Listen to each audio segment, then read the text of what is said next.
Bonjour, bonjour à tout le monde. Nous commençons donc la quatrième session de ce colloque qui est dédié aux manufactures, ateliers et sculpteurs en céramique. Et j'ai vraiment le privilège aujourd'hui de vous faire la présentation du docteur Valérie Montens, qui est non seulement historienne de l'art, mais aussi historienne, ce qui l'a conduite à se spécialiser dans la vie culturelle des Belges au 19e et 21e siècle. Elle est conservatrice au Musée d'art et d'histoire de Bruxelles depuis 2012 et est en charge particulièrement des collections de céramique, verre et vitraux. Récemment, Madame Montens a eu la chance de découvrir et de défricher un fonds d'archives, non seulement d'archives, mais des moules et des créations d'une manufacture près de Belgique, la manufacture d'Ixelles, dont l'existence remonte à 1830 et qui a été en activité jusqu'en 1953, toujours dans la même famille. Donc, c'est toujours très intéressant d'avoir à découvrir ces fonds qui apparemment étaient inconnus. Et dans ce fonds, Madame Montens est particulièrement en charge des sculptures fabriquées par cette céramique, cette manufacture. Et c'est donc l'objet de votre communication.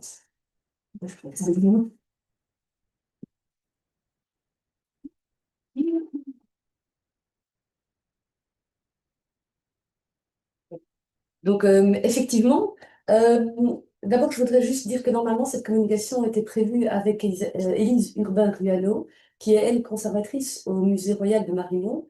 Et c'est là que ce fameux fonds, tout cet ensemble a été déposé en 2023. Malheureusement, elle a des soucis de santé, donc depuis un mois, elle ne travaille plus, elle a dû être opérée. Donc, j'ai repris cette conférence seule, ce qui est qui était un peu compliqué parce que du coup, j'ai plus non plus eu accès récemment aux objets et au fond. Donc, vous m'excuserez peut-être s'il y a des questions auxquelles je répondrai, je ne sais pas, parce qu'il y a des choses que je n'ai pas pu vérifier tout récemment. Donc, voilà. Mais effectivement, ma contribution donc s'attache à cette manufacture de porcelaine fondée à Ixelles et active jusqu'en 1953. Alors, elle est connue surtout pour ses services et ses objets utilitaires, mais on a découvert donc dans cet ensemble d'objets qui a été donné au musée de Mariemont, on a découvert qu'il y avait aussi quand même une production sculpturale enfin, production de sculptures et aussi donc d'objets hybrides où on a donc cette frontière entre le décor et la sculpture qui est qui s'estompe légèrement. Et donc, j'ai passé trop vite. Voilà. Alors, donc moi je vais vous expliquer cette histoire de la sculpture dans cette manufacture en cinq étapes. Je vais d'abord vous présenter c'est quoi cette manufacture, euh, puis faire un bref récapitulatif de qu'est-ce qui existe en sculpture en céramique à Bruxelles avant la création de la manufacture, donc avant 1830. Et puis vous parler donc de cette production sculptée à Excel. Vous faire un petit chapitre ensuite aussi sur les reliefs, parce qu'on a trouvé aussi dans le fond pas mal de reliefs, et puis donc ces fameux objets sculpturaux. Et donc la manière de faire, c'est que je vais vous faire une sorte de visite guidée à travers ces objets, en m'attardant peut-être plus particulièrement sur certaines pièces qui ont déjà pu être étudiées de façon un peu plus approfondie. Les autres nécessitent encore du travail. Et donc, c'est un travail qui est en cours pour le moment, sachant que les pièces sont un peu compliquées d'accès et les archives aussi, puisqu'elles sont arrivées progressivement seulement au compte-gouttes. La famille qui les a données essaye encore de les étudier un tout petit peu avant de les donner. Donc, ça vient de façon progressive et on découvre des nouveaux documents au fil du temps, même si le don est officiellement déjà fait. Donc, c'est un peu spécial. Voilà. Alors, donc, cette manufacture que vous voyez représentée ici sur un plat donc est fondée à Ixelles en 1830. Et c'est une histoire, voilà, c'est effectivement une histoire de famille. Elle est fondée à Ixelles par un porcelainier d'origine française, Christophe Windisch, qui est donc venu d'une famille de fabricants du côté de Niederwiller, qui était passé par la suite à Paris. Et donc Windisch est appelé un peu plus tôt que 1830, en 1824, il arrive à Bruxelles dans une autre manufacture, mais ça je vous parle dans quelques minutes. Mais il crée, c'est en 1830 qu'il va créer sa propre manufacture dans un lieu qui est donc encore les faubourgs de Bruxelles. Vous voyez là qu'on est encore en pleine campagne, euh, donc à Ixelles, mais aujourd'hui c'est complètement englobé dans la ville. Alors, donc, Christophe Windisch dirige cette manufacture de 1830 jusqu'en 1843. Il n'a pas de descendants. Alors, du coup, il avait été soutenu par un notable bruxellois qui était Cocher Momens. Et donc, ce notable qu'il avait soutenu va confier la manufacture alors à quelqu'un qui est un Parisien, de nouveau, quelqu'un qui a travaillé à Sèvres, qui est Michel Caillet. Alors, Michel Caillet était le nouvel époux de la veuve qui était la sœur de Cocher Momens. Oh, voilà, en gros. Alors, donc, Michel Caillet reprend cette manufacture. Euh, Lui-même et son épouse n'ont pas d'enfants, et ça va de nouveau passer par des femmes, puisqu'en fait, ça va être Chantal Cocher, qui est donc la fille du même Cocher Momens dont je parlais précédemment, qui va reprendre la manufacture en 1852 avec son mari, qui décède quelques années plus tard. Et elle va continuer être à la tête de la direction de cette manufacture pendant sa période la plus brillante dans la seconde moitié du 19e siècle jusqu'en 1901, où elle-même, n'ayant pas d'enfant, donne cette manufacture à sa nièce. Et donc, c'est sa nièce qui était de nouveau une cocher. Et donc, c'est de nouveau une cocher qui reprend la manufacture avec son époux de Meuldre, Louis de Meuldre. Et eux, ils vont avoir quand même un fils qui va reprendre finalement Henri, comme vous voyez la photo à droite, qui va reprendre donc après-guerre la direction de cette manufacture, mais va devoir très vite arrêter la production. Alors, cette production s'arrête en 1953, mais la manufacture, enfin, mais le magasin continue d'exister.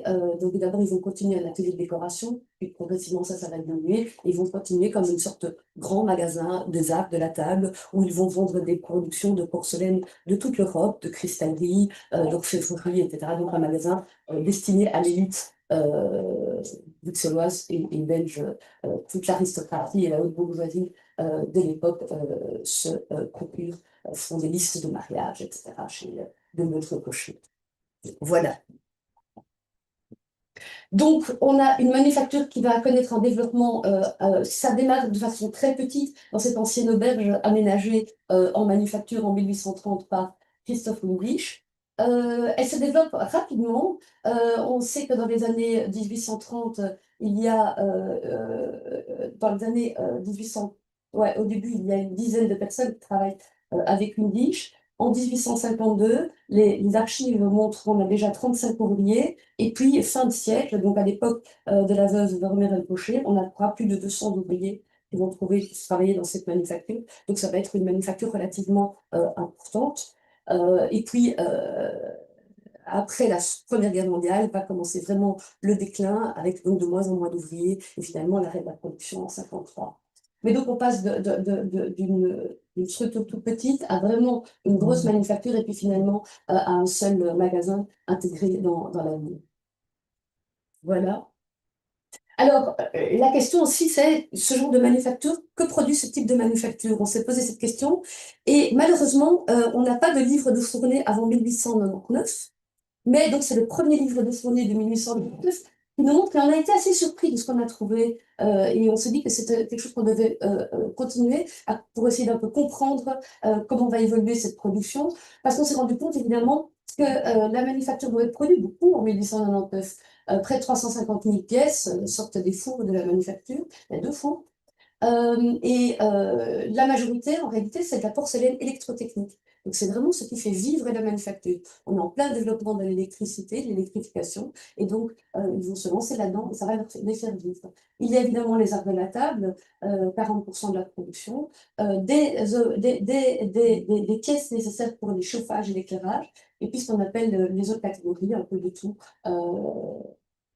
des objets décoratifs, etc., parmi lesquels on n'a que 143 sculptures. Donc la sculpture est évidemment une production très, très, très minoritaire dans cette manufacture.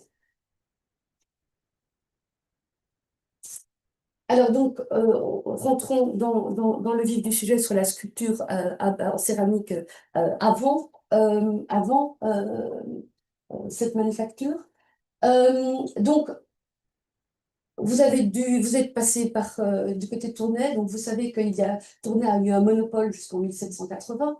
À partir du moment où le monopole, donc accordé par Marie-Thérèse d'Autriche, qui régnait sur les Pays-Bas du Sud, à partir du moment où ce monopole tombe, d'autres manufactures peuvent se développer. Et on va avoir à Bruxelles une succession de manufactures, mais qui vont pas durer très très longtemps. Alors, la première, c'est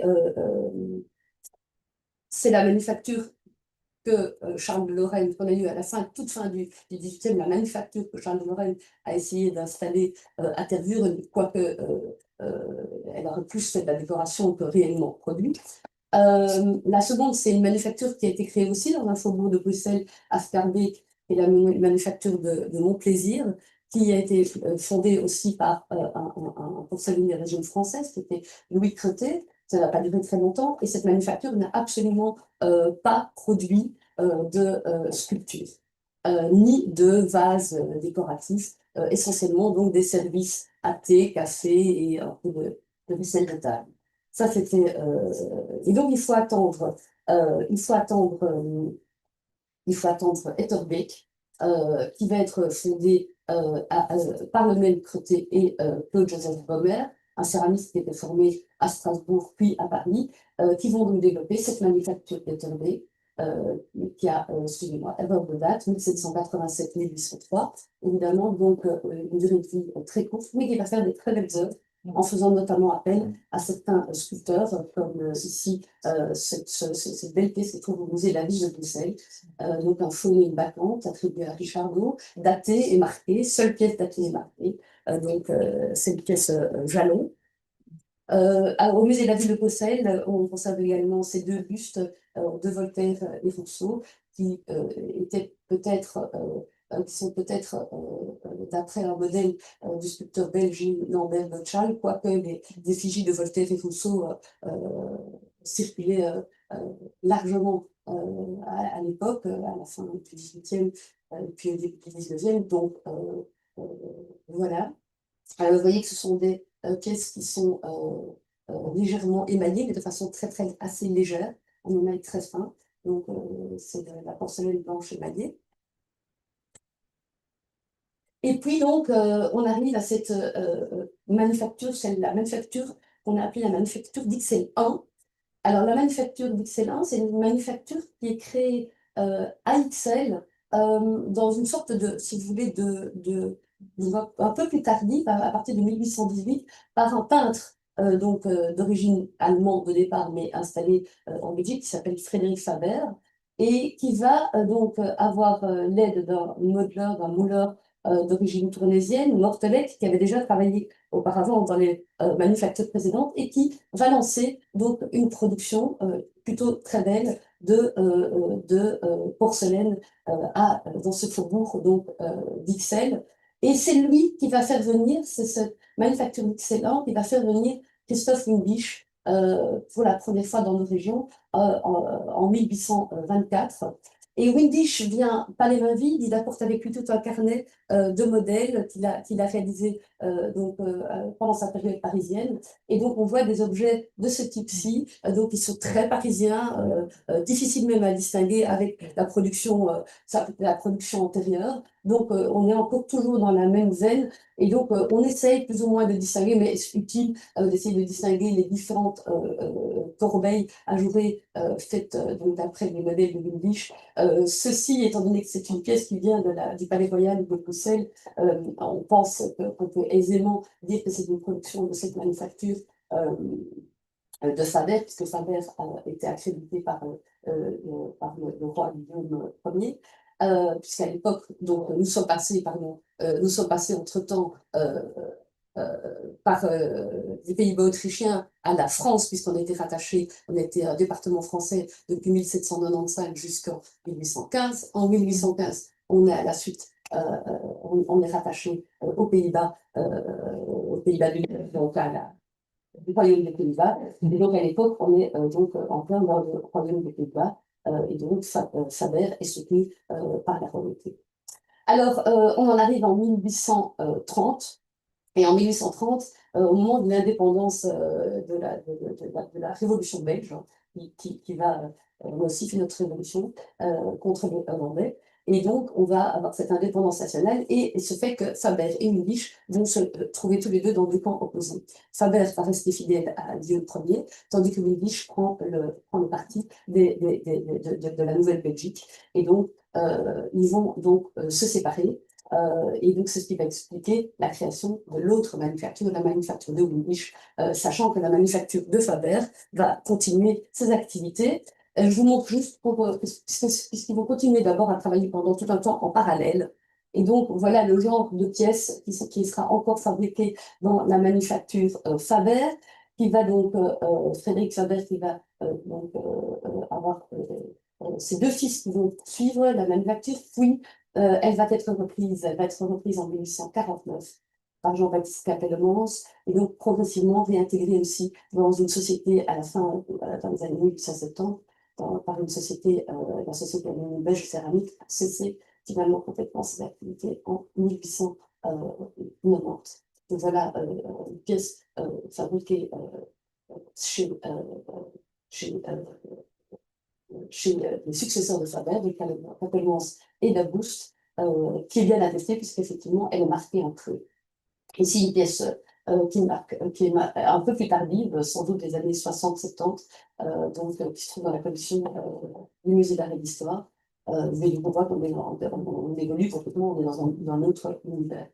Mais pour en revenir à cette manufacture créée par Wilkins, elle ne s'est jamais appelée manufacture d'Ixelles 1 ou d'Ixelles 2, enfin ni l'une ni l'autre en réalité. Mais c'est l'historiographie qui, pour pouvoir les distinguer, par facilité, et depuis tout le monde appelle ces deux manufacture d'Ixelles 1 ou Ixelles 2, mais c'est absolument pas un nom officiel. La manufacture d'Ixelles 2, en l'occurrence, a chaque fois pris le nom de son directeur. Donc elle s'appelle manufacture Wilkins, puis manufacture Caillet, et puis après ça, une manufacture maison Vermeer-Cochet, et puis finalement Vermeer-Cochet. Alors, la sculpture, qu'est-ce qu'on sait de cette sculpture dans cette manufacture? Mais donc, on a découvert dans la collection qui a été donnée par les dernières descendantes de Maugé, qui a été donnée au musée de Mariemont, on a découvert un certain nombre de pièces de sculpture. Et voilà une pièce qui nous a assez bien intrigués. Elise et moi, on a fait pas mal de recherches là-dessus et on n'est pas encore très certaine de ce dont on parle. Il s'agit donc d'un buste qui représenterait la surprise et qui est marqué Oudon avec une espèce de marque de L entrelacée. Et elle ne se voit pas bien, je suis désolée. Voilà, mais je vous vais me croire sur parole. Vous la voyez? Ok, voilà. Et du coup, évidemment, c'est à Sèvres et on leur a dit, on a ça dans nos collections. C'est un peu bizarre, c'est un peu étrange, de quoi s'agit-il? Donc on s'est intéressé au modèle. En réalité, Oudon n'a jamais réalisé de surprise. Et donc ça fait sans doute partie des modèles qui ont été diffusés à la fin du 18e et pendant le 19e siècle, puisque Oudon a un tel succès c'est comme si vous voulez, on appelle ça une sorte de style Oudon, et donc on faisait des sculptures dans le style de Oudon, et donc on n'hésitait pas à mettre carrément le nom de Oudon. Mais de Oudon n'a jamais réalisé de buste représentant donc une jeune femme, sa surprise dans sa nudité. Donc on n'a pas de buste, on n'a pas de buste de Hugo. Et à Sèvres, on n'a rien concernant une éventuelle pièce comme ceci. Donc on est sans doute face à une pièce avec une fausse marque de Sèvres et une fausse attribution à Houdon.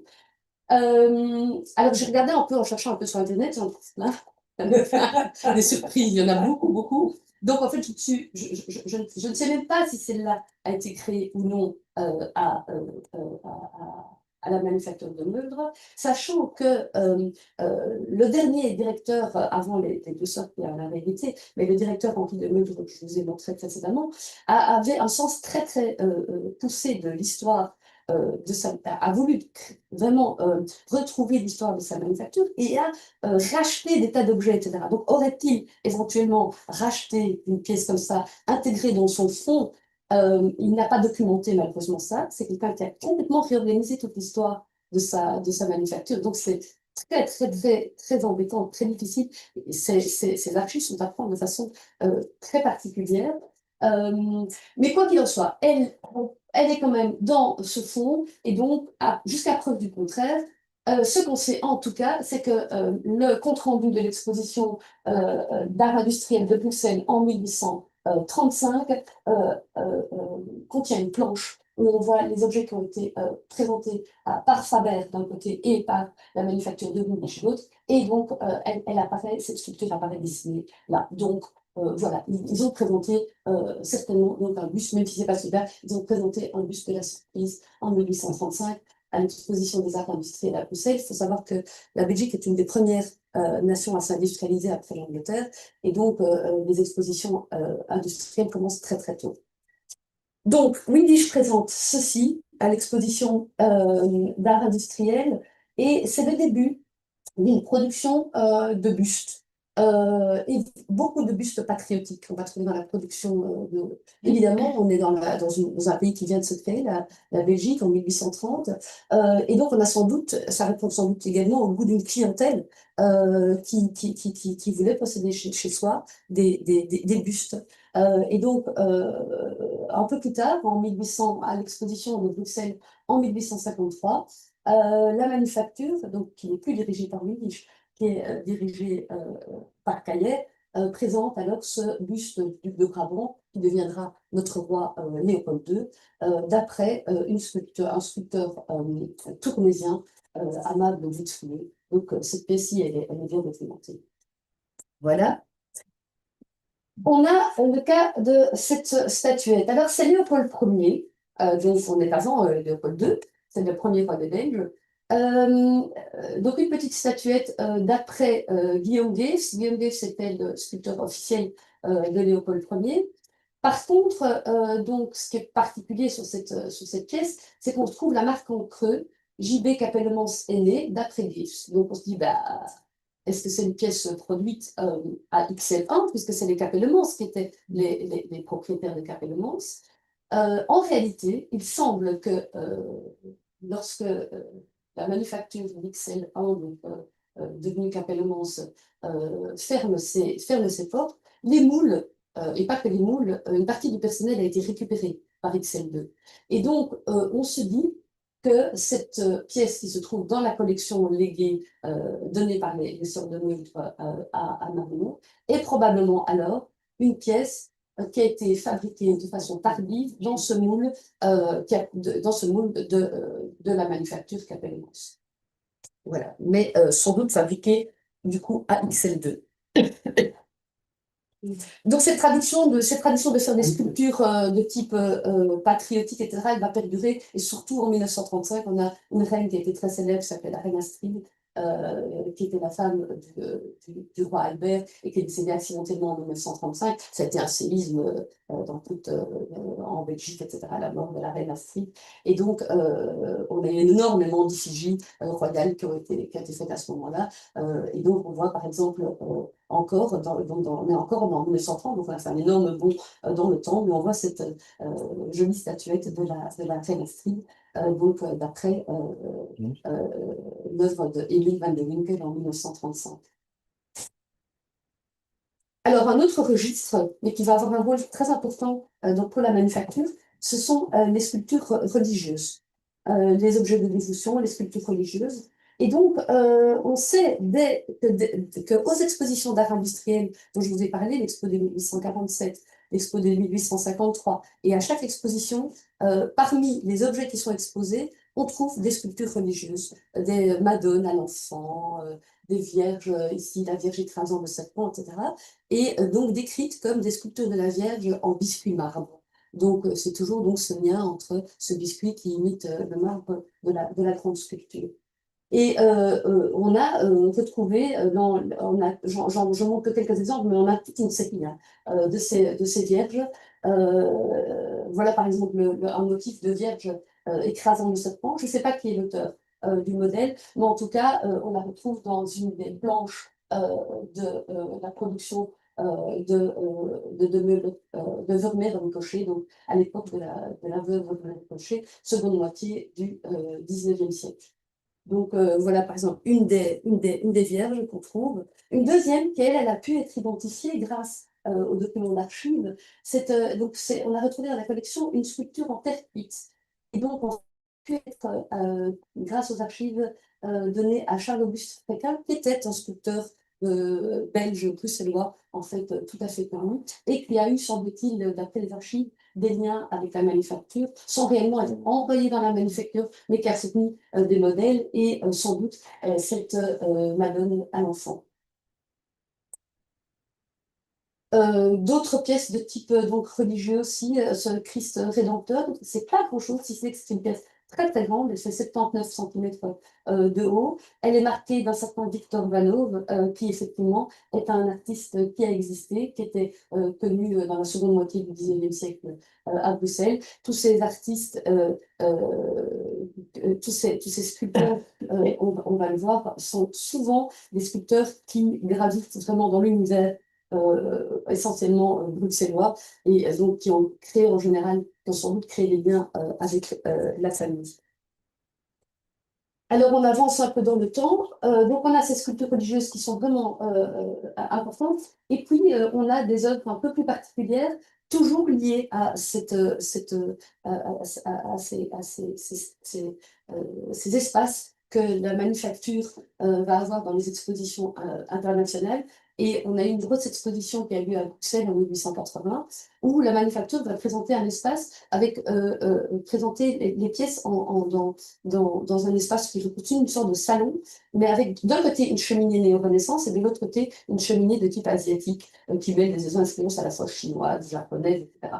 Et donc, vous avez donc la partie asiatique, j'ai pas mis la cheminée néo-renaissance. Dans cette partie asiatique, on ne la voit pas dessus, mais elle devait se trouver quelque part à proximité. On a très peu d'images de ce stand, mais en tout cas, on voit cette femme au lézard que l'on a pu, à qui on a pu accoler le nom, elle n'est pas marquée, le nom d'un certain Van den Bosch, parce qu'on l'a retrouvé dans les archives, donc c'est rien de ce sculpteur Van den Bosch. Donc, on doit encore faire des recherches sur ce sculpteur. Voilà. Alors, quand on avance dans le temps, on arrive à cette période de l'Art Nouveau qui a été si importante en Belgique. Et voilà une pièce qui est fin du 19e siècle, marquée, donc orpheline hollandaise, Edmond Lefebvre, personnage peu connu non plus dans la sculpture bruxelloise du 19e siècle, mais une œuvre quand même de très belle qualité. Et puis, cette sculpture très spéciale, je ne sais pas, les Français, vous connaissez le nom Mimi, ça veut dire quelque chose? Non? Et donc, il était marqué Mimi dessus, mais là, c'est un portrait, c'est quoi? En réalité, il y avait une chanson en France à la fin du 19e siècle qui parlait d'une certaine Mimi qui était une prostituée française. Et il y avait, alors on ne sait pas à quoi ça réfère exactement, est-ce que c'est à cette personne-là, où il y avait une danseuse de French Cancan de l'époque qui avait comme surnom c'était, je ne me rappelle plus, c'était Mini. Enfin bref. Et donc, comment Alors, est-ce que, on sait que les transferts entre Paris et Bruxelles ont été très importants dans cette fin du 19e siècle. Est-ce que le sculpteur, qui est un sculpteur tout à fait belge, jusqu'à Vanou, a fait ceci pour quelqu'un, on ne sait pas, mais en tout cas, l'iconographie n'est pas une iconographie qui vient de région. Ce personnage est un personnage populaire français. Donc, on le retrouve du coup dans la production d'une manufacture bruxelloise. L'œuvre maîtresse que tout le monde connaît, parfois la seule même que l'on connaisse habituellement de cette manufacture Bruxelles, c'est Daphné d'Isidore de Ruder. Isidore de Ruder est un excellent artiste, art nouveau, sculpteur, mais aussi qui a travaillé dans plein de domaines différents. Et donc, il va collaborer pour toute une série d'œuvres avec la manufacture de la veuve Rocher. Et donc, son œuvre la plus connue, c'est cette pièce, Daphné, qui date de 1895, qui a été sélectionnée par les ouvriers de la manufacture pour être offerte au mariage de... il a une photo de mariage qu'on a trouvé dans les archives. J'ai mis quelques documents d'archives parce que, voilà, toute cette recherche est liée aussi à ce fonds d'archives. Et donc, Daphné a été offerte par les ouvriers de la manufacture au mariage de Marthe Cochet et Louis de Meudon. Donc, pièce tout à fait symboliste, qui donc évoque ce moment donc, où Daphné donc, refuse d'être aimée par Apollon, et donc son père fait pousser sur elle des lauriers, et donc tout est synthétisé dans une seule sculpture, alors qu'on avait cette sculpture, cette histoire de Daphné a été représentée par le Bernin, mais dans son livre là, par exemple, si donc tout est ramassé dans une seule, toute cette iconographie est ramassée dans une seule sculpture. Alors Daphné, elle a connu un succès fou, même à son époque. Donc elle a été offerte à Marthe de Meulles-Rocher, mais on la trouve en plein de versions. On la trouve en terre, on la trouve en porcelaine émaillée, colorée même.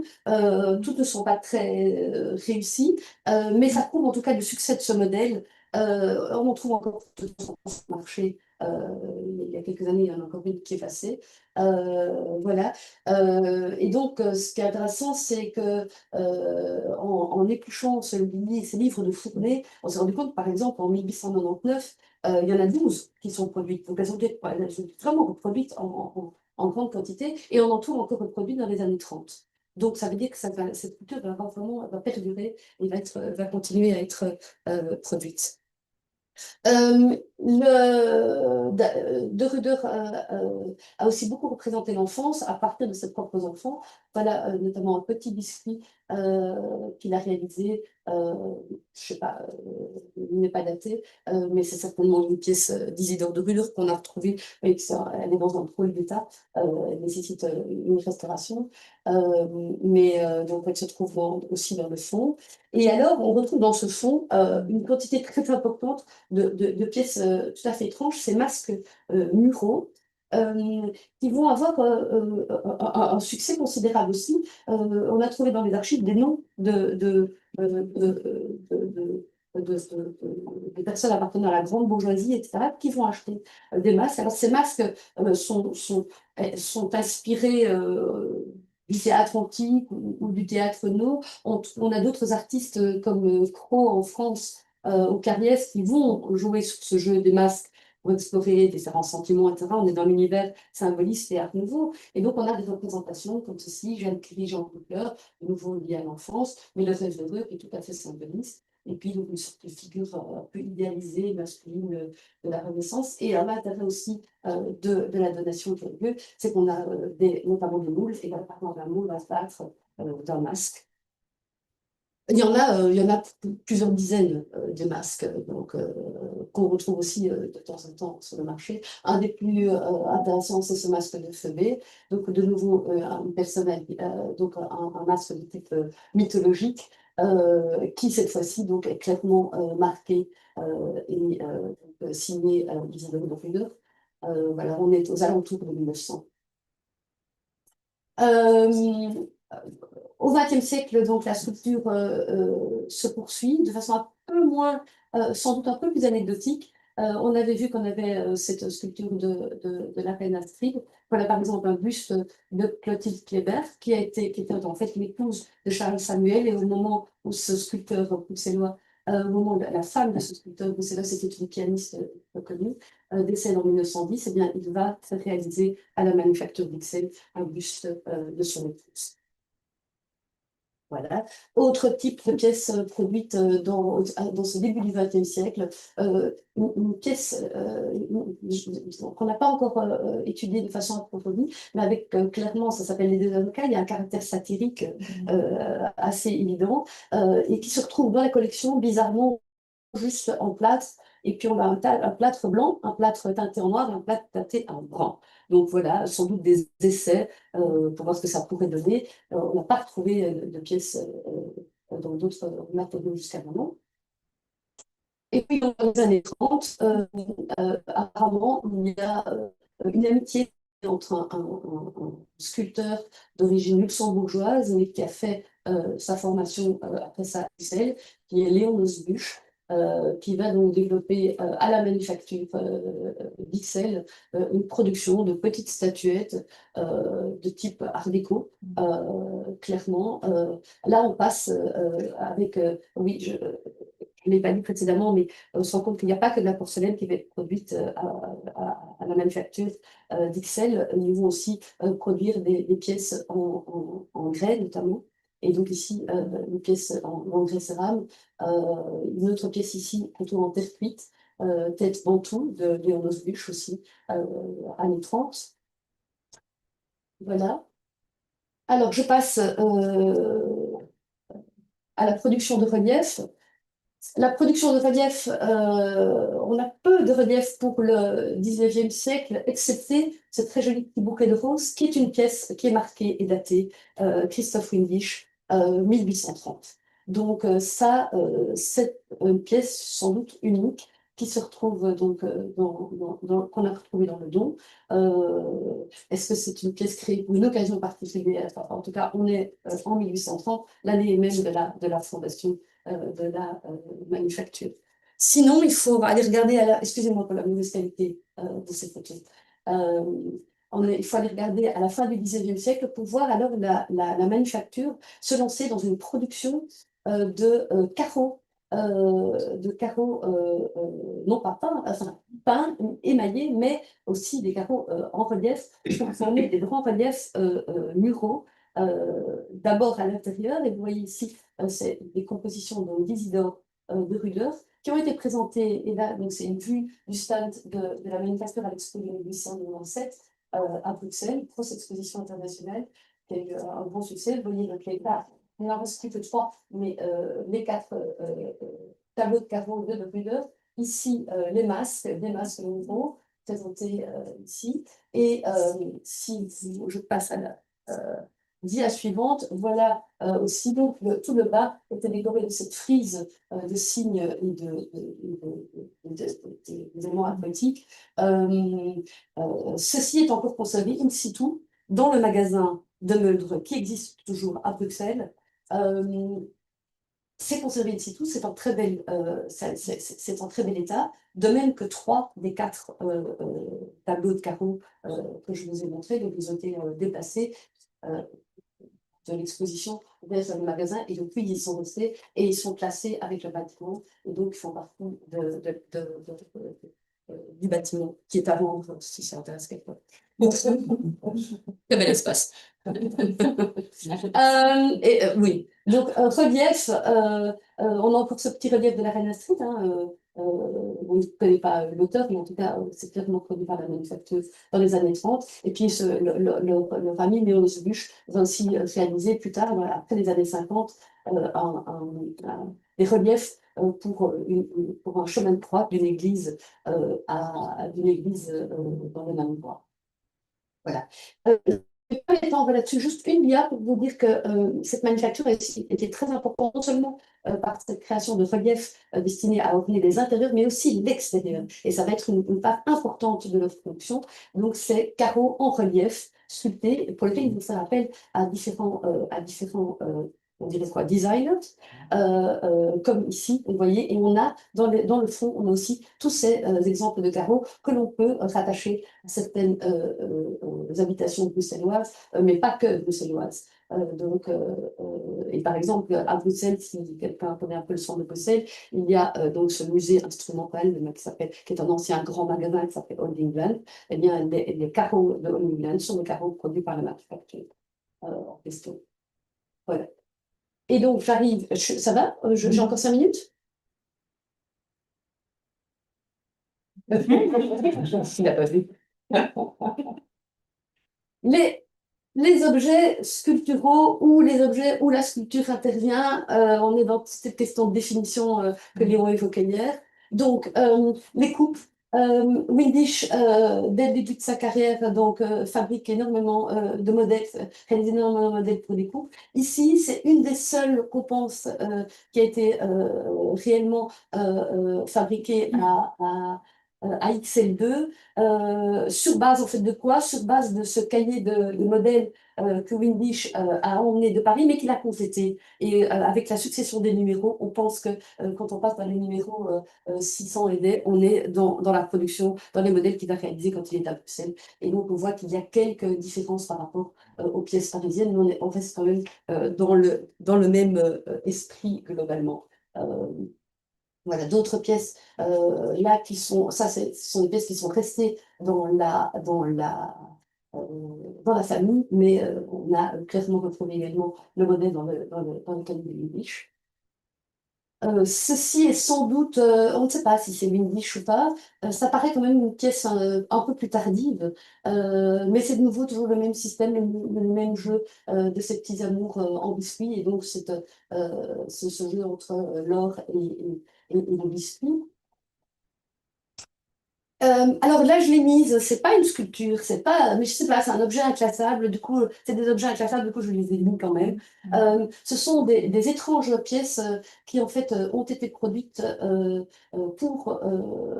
par la manufacture pour être exposées à l'exposition de Bruxelles en 1880. Donc, c'est grand, hein, c'est haut, un peu plus d'1 mètre. Donc, ce sont des pièces volumineuses qui faisaient partie, semble-t-il, d'une garniture. On a trouvé dans des archives une sorte de corbeille qui devait aussi être là. Donc, c'est des objets très, très étranges, donc faits de panneaux de porcelaine, ajourés avec des motifs de type, euh, de type persan, en tout cas oriental, mais qui est évidemment une démonstration de virtuosité technique, parce que réaliser ça et réussir à la cuire sans la casser, ces pièces sont intactes. Elles sont dans la collection du musée d'art et d'histoire à Bruxelles, et donc on a eu l'occasion de les acheter il y a quelques années. Et voilà, donc ce sont des pièces intéressantes à montrer, et typiques de l'époque. Voilà. Donc, fin de siècle, époque de l'Art nouveau, on retrouve, donc on a pu faire des liens entre des photos de stade, etc. Voilà, par exemple, ici, alors, je ne sais pas si c'est n'importe quel parapluie ou enfin bref, on est plus sur une sculpture en réalité qu'importe quelque chose. On n'a pas l'auteur de ce porte-canne, mais en tout cas, c'est bien qu'il ait été présenté en 1897 à l'exposition internationale de Bruxelles. Ici aussi, par contre, là, on a dans les archives une mention que ça aurait été par le même sculpteur dont on a parlé de Mons, qui aurait réalisé aussi ce parapluie, porte-canne, je ne sais pas, mais voilà. Et donc là, on l'a dans 2 versions, en terre cuite et en grès. Des objets très art nouveau qui nous font aussi penser à ce côté tout à fait naturaliste, évidemment. En 2 versions, on est là en 2 versions.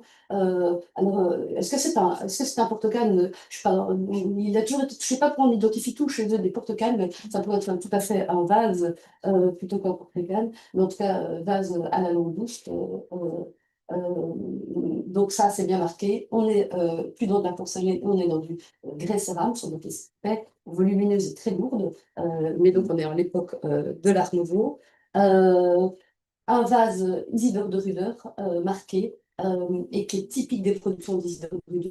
Il y a notamment un très très beau vase plus grand au Petit Palais à Paris, où on voit donc chaque fois ces visages sortir des objets et devenir vraiment le centre de cet objet.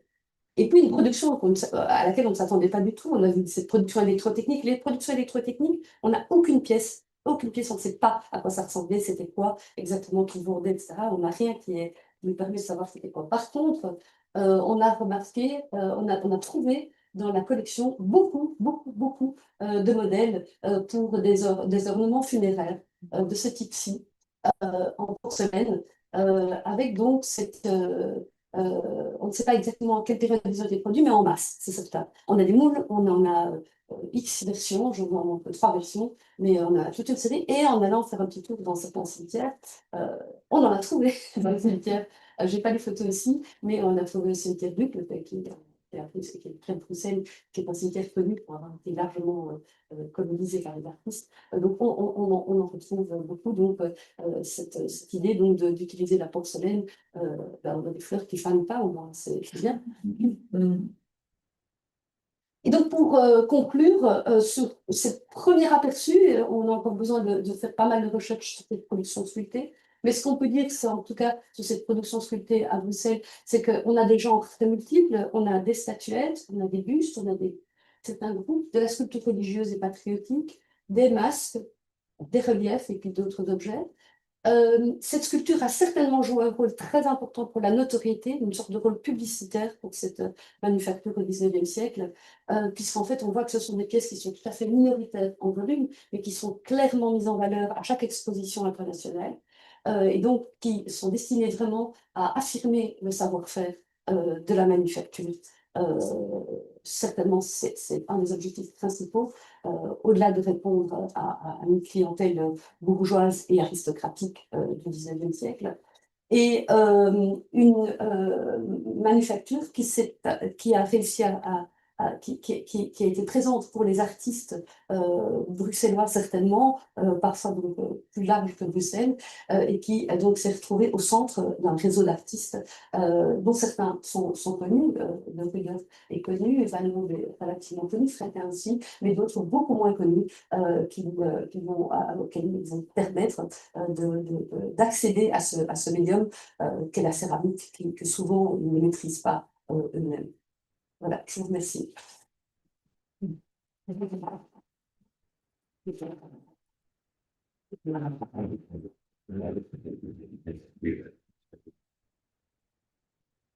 Merci infiniment.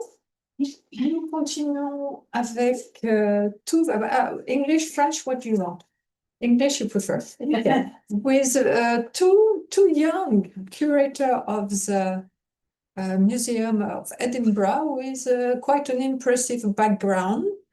Actually, I thought that you were bound to meet and work together because you have the same interest for decorative art, of course, with a little bit of nuance.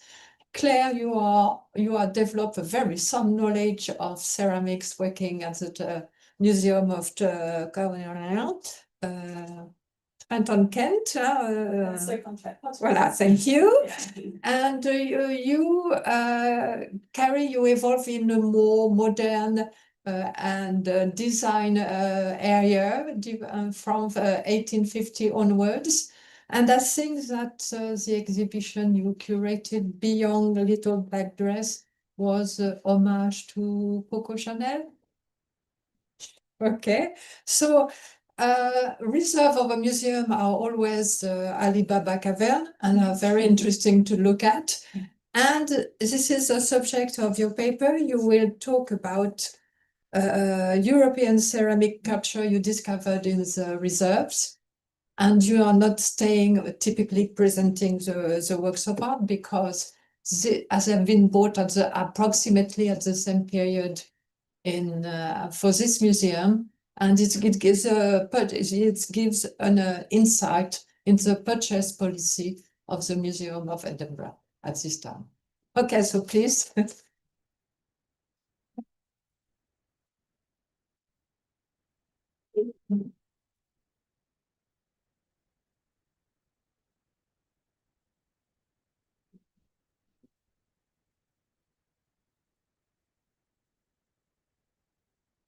Yeah.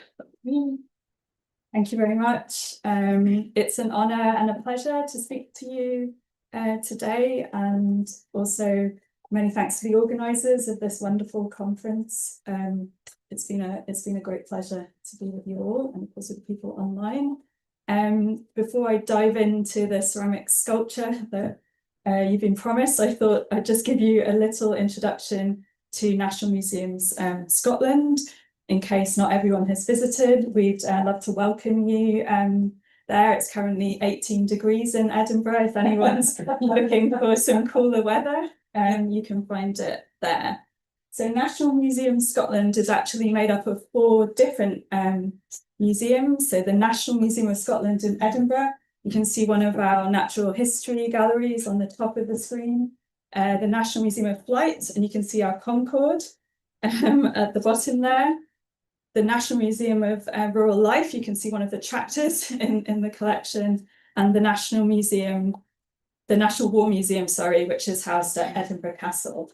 And everything that isn't on display in one of those 4 museums can be found at our National Museums Collection Centre in the north of the city, and anyone can make an appointment to come and see anything they'd like to see there. So, as you might guess from the names of the institutions, the collections are encyclopedic, so spans the natural sciences, arts, design, archaeology, science and technology. Hopefully I haven't forgotten anything. So National Museum Scotland, as it was renamed in 2006, actually has a much longer history that encompasses two distinct museum collections. So the Industrial Museum of Scotland, which was founded in 1854 and was administered directly from London originally by the newly formed Department of Science and Art. And then it changed its name confusingly to the Edinburgh Museum of Science and Art in 1864. And then in 1985, it joined the National Museum of Antiquities, which was the collection of the Society of Antiquaries of Scotland, which was founded, gone slightly ahead, but that's fine, in 1780 to collect the archaeology of Scotland, so which focus on, as you'd imagine, objects made and found in Scotland. So the Industrial Museum opened in its first purpose-built home on Chambers Street, where we still are today, in 1866, in this magnificent building designed by the architect and real engineer Francis Folk. You can see here some photographs from the 19th century showing the galleries, this great display of lighthouses and their associated optics. And in the Great Hall, the Grand Gallery, plaster-cast reproductions, you might see the echoes with the South Kensington Museum here in London. So yes, the formation of the Industrial Museum was really part of the same drive which saw the founding of what was to become the South Kensington Museum, today the Victoria and Albert Museum, and as I mentioned, all managed centrally from London. So this all came out of a fear at the time of the quality of industrial design in Britain. So there was a concern that Britain was really falling behind other European countries, notably France, and they really felt that something had to be done to kind of inspire both industry and the workforce.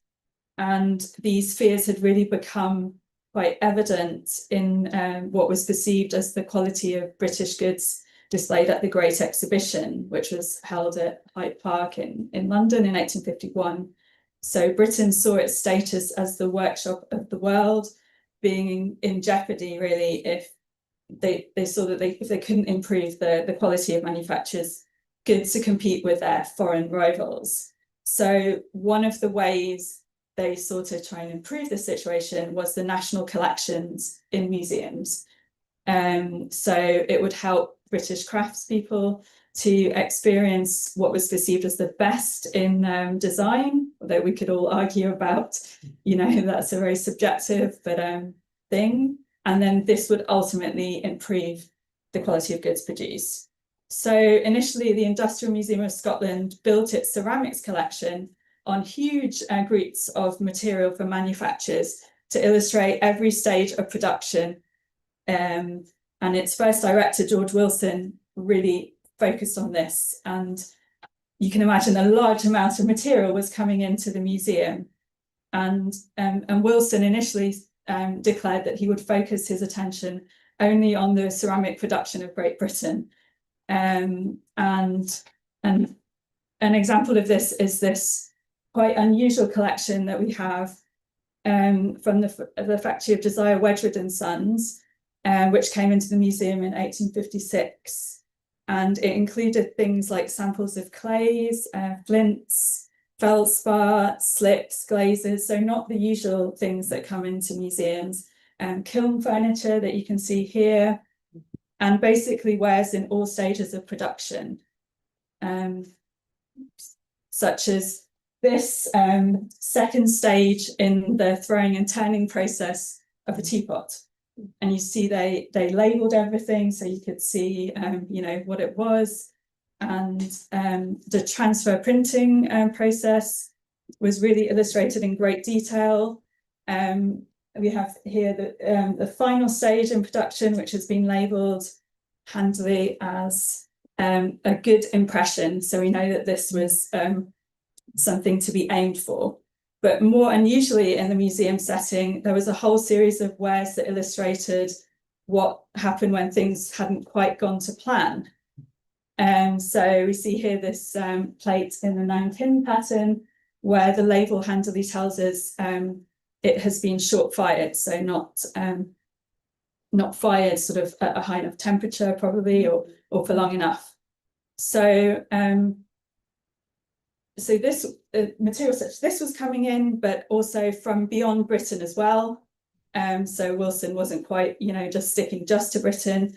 And one of the first pieces of European ceramics is this porcelain teapot, this Meissen teapot, which is a gift from the Department of Science and Art to the museum in 1856, so very early. And the director actually published a letter in the Scotsman, which is the main Scottish newspaper, on the 11th of November 1857. And he talks about this very piece. And I think it gives us an insight into his collecting philosophy. So I'll quote from the letter. Of the not less famous German potter Butker's brown polished ware, the first true porcelain made out of China, I think he means outside of China, I obtained one characteristic example. Perhaps I should not have obtained it had not the vessel, a teapot after a Chinese model, been chipped at one of its edges, but the fracture demonstrates all the more distinctly the absence of vitreous glaze, which characterizes this lustrous ware, and makes it nonetheless acceptable in an industrial museum. I should have been guilty of the greatest folly had I refused these specimens, because the superintendents of the schools of designs would not have parted with them had they been objects of great aesthetic interest. So you see here he's making, because there had been some criticisms that perhaps the best material was being kept in London and Edinburgh was not getting it, but he makes a virtue out of the fact that, you know, this piece is slightly damaged, in fact you can hardly see it, and he, you know, he saw this as a great thing. So here really he's representing the technological processes of ceramics and educating visitors at the same time. Unfortunately, Wilson died quite young in 1859, but the director that came next, and who will have a big influence on the objects we'll talk to you today, Professor Thomas Croxton Archer, moved away from this type of collecting, which we'll discuss a bit later. But all of this, sorry, that's a complicated history and a bit of a, I know quite quick, but to give you some context to what we'll be showing you now. So the pieces we would like to share with you were all purchased in the 1870s, so under Professor Archer's tenure, and they were mostly made at the time they were acquired. So they were partly intended as comparators to their British counterparts, but their stories illuminate the museum's collecting practices in the period, not just in acquisitions, but in disposals, which Carys will touch on. And we've just been hearing about international exhibitions, and these were very important to how the ceramic collections developed. So the first piece we'd like to introduce to you today was rediscovered, and say that in quotation marks. Obviously, things are never lost in museums. They're always there. You know, we knew they were there, but maybe not everything gets the attention. You know, we only have a certain amount of time, don't we, to work on things. But the noted ceramic scholar the noted ceramic scholars Raffaella Alzenda and Celia Kearney, so we thank them for this. This was thanks to they had asked to view the Italian ceramics held in storage at our collection centre, so we spent a day with them, and usually not looking at the Italian maiolica, which is what people normally focus on, but the cream-coloured earthenwares. But just to show you, we do have a wonderful maiolica collection. You might have heard of it through the work of Celia Kearney, who published it in 1992. And here you can see what I think is one of the highlights, the work of the supreme artist of Historiata Maiolica, Nicola D'Albino. And it's part of a set of 11 known surviving pieces from the Cellini service made for the Cellini family of Brescia. And we have 5 in Edinburgh, which is quite amazing. But and we know a lot about these pieces, and they're quite well known, but some of the other pieces that we had were less explored. And this was certainly the case for this. So finally we get to the sculptural ceramics. So this figure group, which is 32 centimeters in height, takes its subject from ancient Greek legend. So it depicts Dido, Queen of Carthage, on her funeral pyre. And she's preparing to take her own life before her people. It's a subject very well covered in art history. So the design source for this object leads to an engraving of the death of Dido, La Morte di Didone, from around 1645 to 1699, after work by Pietro Testa, who is known as Lucchesino, as he was born in Lucca. And this print you can see is engraved by Giovanni Cedra Testa. And we'd like to express our thanks to Raffaella Alzenda for this suggestion and for immediately spotting how important this work was. Showing you again, you can hopefully see the influence of the print on the ceramic work, although with Dido swooning backwards there on the wooden pyre. Importantly, the work in ceramic obviously omits many of the figures that you can see in the print, but the references remain. And Testa's work really has been read as foregrounding Dido herself as a tragic figure of object of horror and pity. Next page. The inscription on the print handily tells us that Dido had already suffered the wounds of love and the sword, and would soon suffer the double fires of love and death.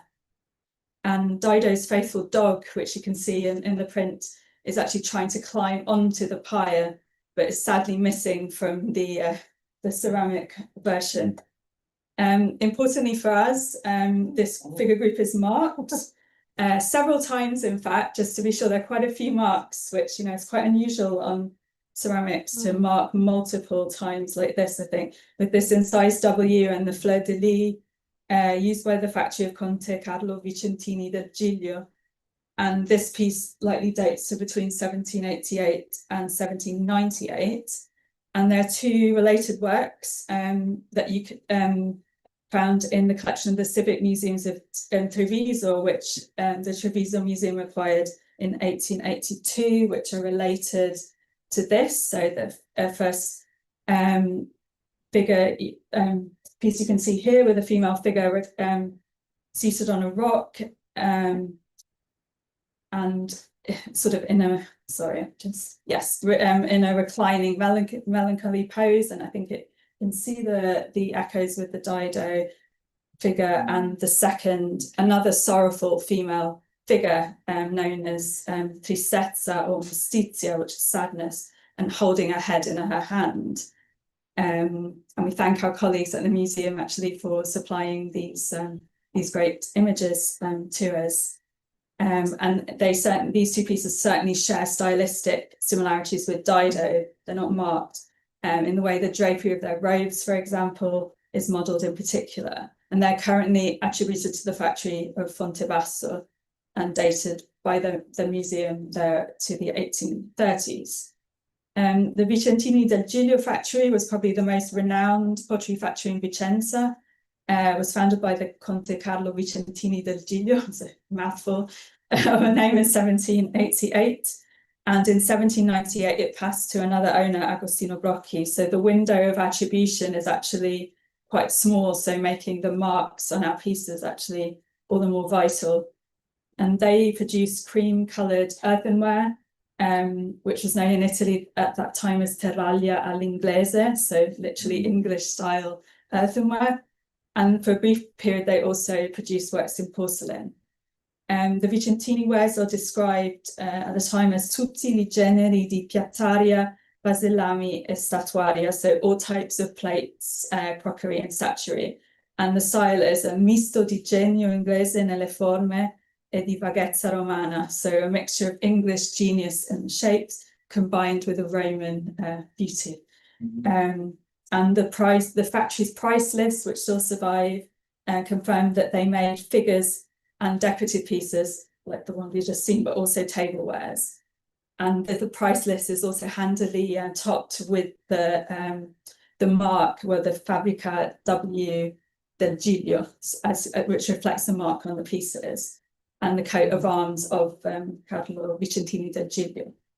So the choice of this neoclassical style makes perfect sense when we think about the competition from Staffordshire factories in particular at that time for the local pottery markets. And first among these, of course, was the factory of Josiah Wedgwood and his business partner, Thomas Bentley. And Wedgwood's neoclassical turn was very much a commercially minded moment. And by the 1780s, foreign sales, I think quite amazingly, accounted for 80% of the Wedgwood's manufacturer's production, which I never quite realised. And it kind of, put this into context. The second piece, beautifully photographed by our colleague, Neil, was also made in Italy and acquired again in 1873, so the same year as the Dido group. And it came to our attention while Carys and I were working on an inventory of the ceramics and glass store that it's housed in. It's white earthenware, 54.5 centimetres in height, decorated with a pair of cupids that you can see with the rockwork fountain, flowers, vases. And it was made at the workshop of Antonio Agostinelli at Nove, Vicenza, again in around 1870, and it's handily signed. Apologies for this photo, but hopefully you can make out the signature sort of slightly hidden. There's a related piece in the V&A, which I was lucky to go and look at just the other day on my way down here. That's also signed, and in this case you can see depicts a fawn and back at cupids again. And so many thanks to Simon Spire at the V&A and also to Helen Ritchie at the Fitzwilliam, who brought the next example, which I wasn't aware of, to our attention, which is at the Fitzwilliam Museum in Cambridge. Quite a curious piece. It's 51 centimetres in height. It's described as a liqueur stand. It's part of the collection at the Fitzwilliam, and it entered the museum's collection in 1928 as part of the bequest of the noted ceramics collector W.J.W.L. Glacier.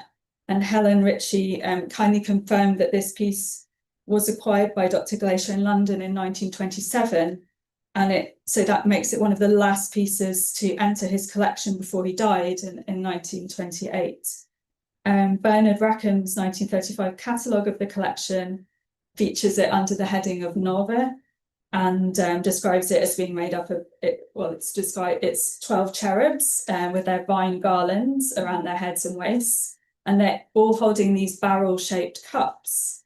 And interestingly, what's quite nice now is that 3 of the cups are replacements. Obviously, they were broken, and to bear the marks of the factory of Josiah Wedgwood and Son. So it all comes back round. Agostinelli was a modeller who had worked at the Antony Bon factory And in 1870, we know he purchased molds or stampi and leftover stock, so fondi di magazzino, from Bertolo Bernardi, and he set himself up in his own premises in the centre of Nove. Writing in 1881, Giovanni Corona described his output as including everyday wares, such as bowls with banding and moulded edges, but also sculptural work in terraglia bianca fina, or fine white earthenware, and also porcelain. And he participated in various national exhibitions in Italy in the 1880s, including Turin in 1884, where he won a bronze medal, Verona in 1900, where he won a gold medal. And in 1885, a journalist for the Provincia di Vicenza newspaper, Felice Marangoni, described his output as Antonio Agostinelli of Nove deals in the type of ceramics that like to follow the styles of antiquity, with sculptural pieces in white, without any competition from painted decoration. Despite the fact that this type of ceramics is not currently much in favour with the public, both the elegance and confidence with which the various objects exhibited by Agostinelli are modelled have led to the growth in his reputation. And for those who appreciate the antique style, Agostinelli has successfully revived the ceramica in bianco. And it is mainly thanks to him that the antique and fine traditions are preserved. That's all one sentence I'd like to say from the translation, but you get the picture of how he was received at the time. So a note now on the provenance of the two pieces that I mentioned. They both were purchased by the museum in 1873, and they both came from the same source, the noted Venetian antiquarian. I love this photograph. It's really wonderful. A great moustache.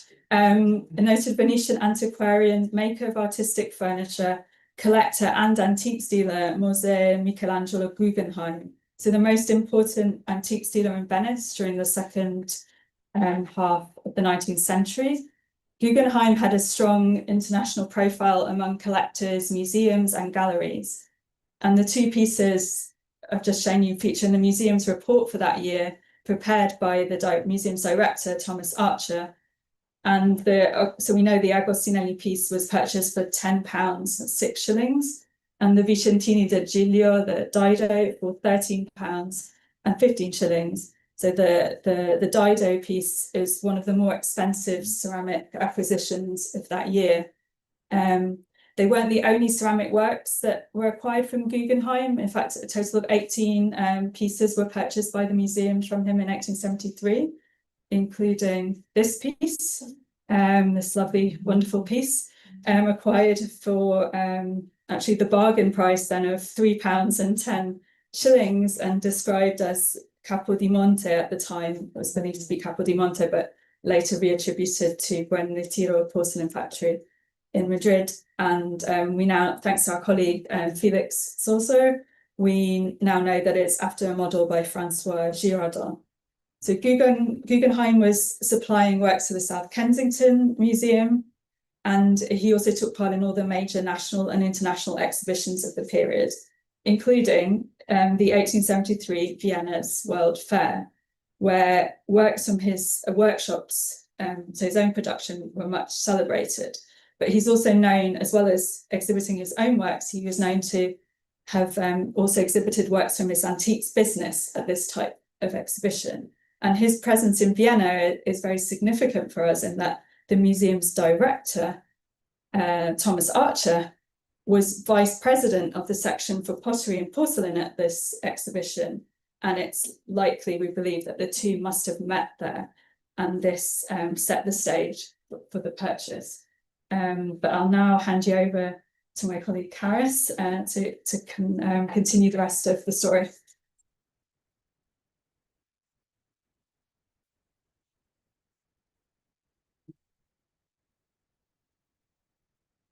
Thank you, Beth. And as much as I'm very sad to leave this rather glorious Victorian period behind, we will hear much more about Archer.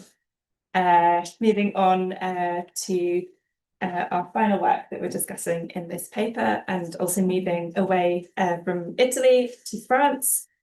So this was also recently rediscovered in store whilst doing an inventory of the European glass and ceramics collection.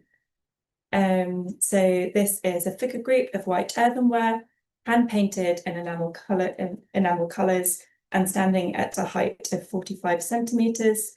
So it depicts a young woman sitting on a rock holding a seated child on her lap.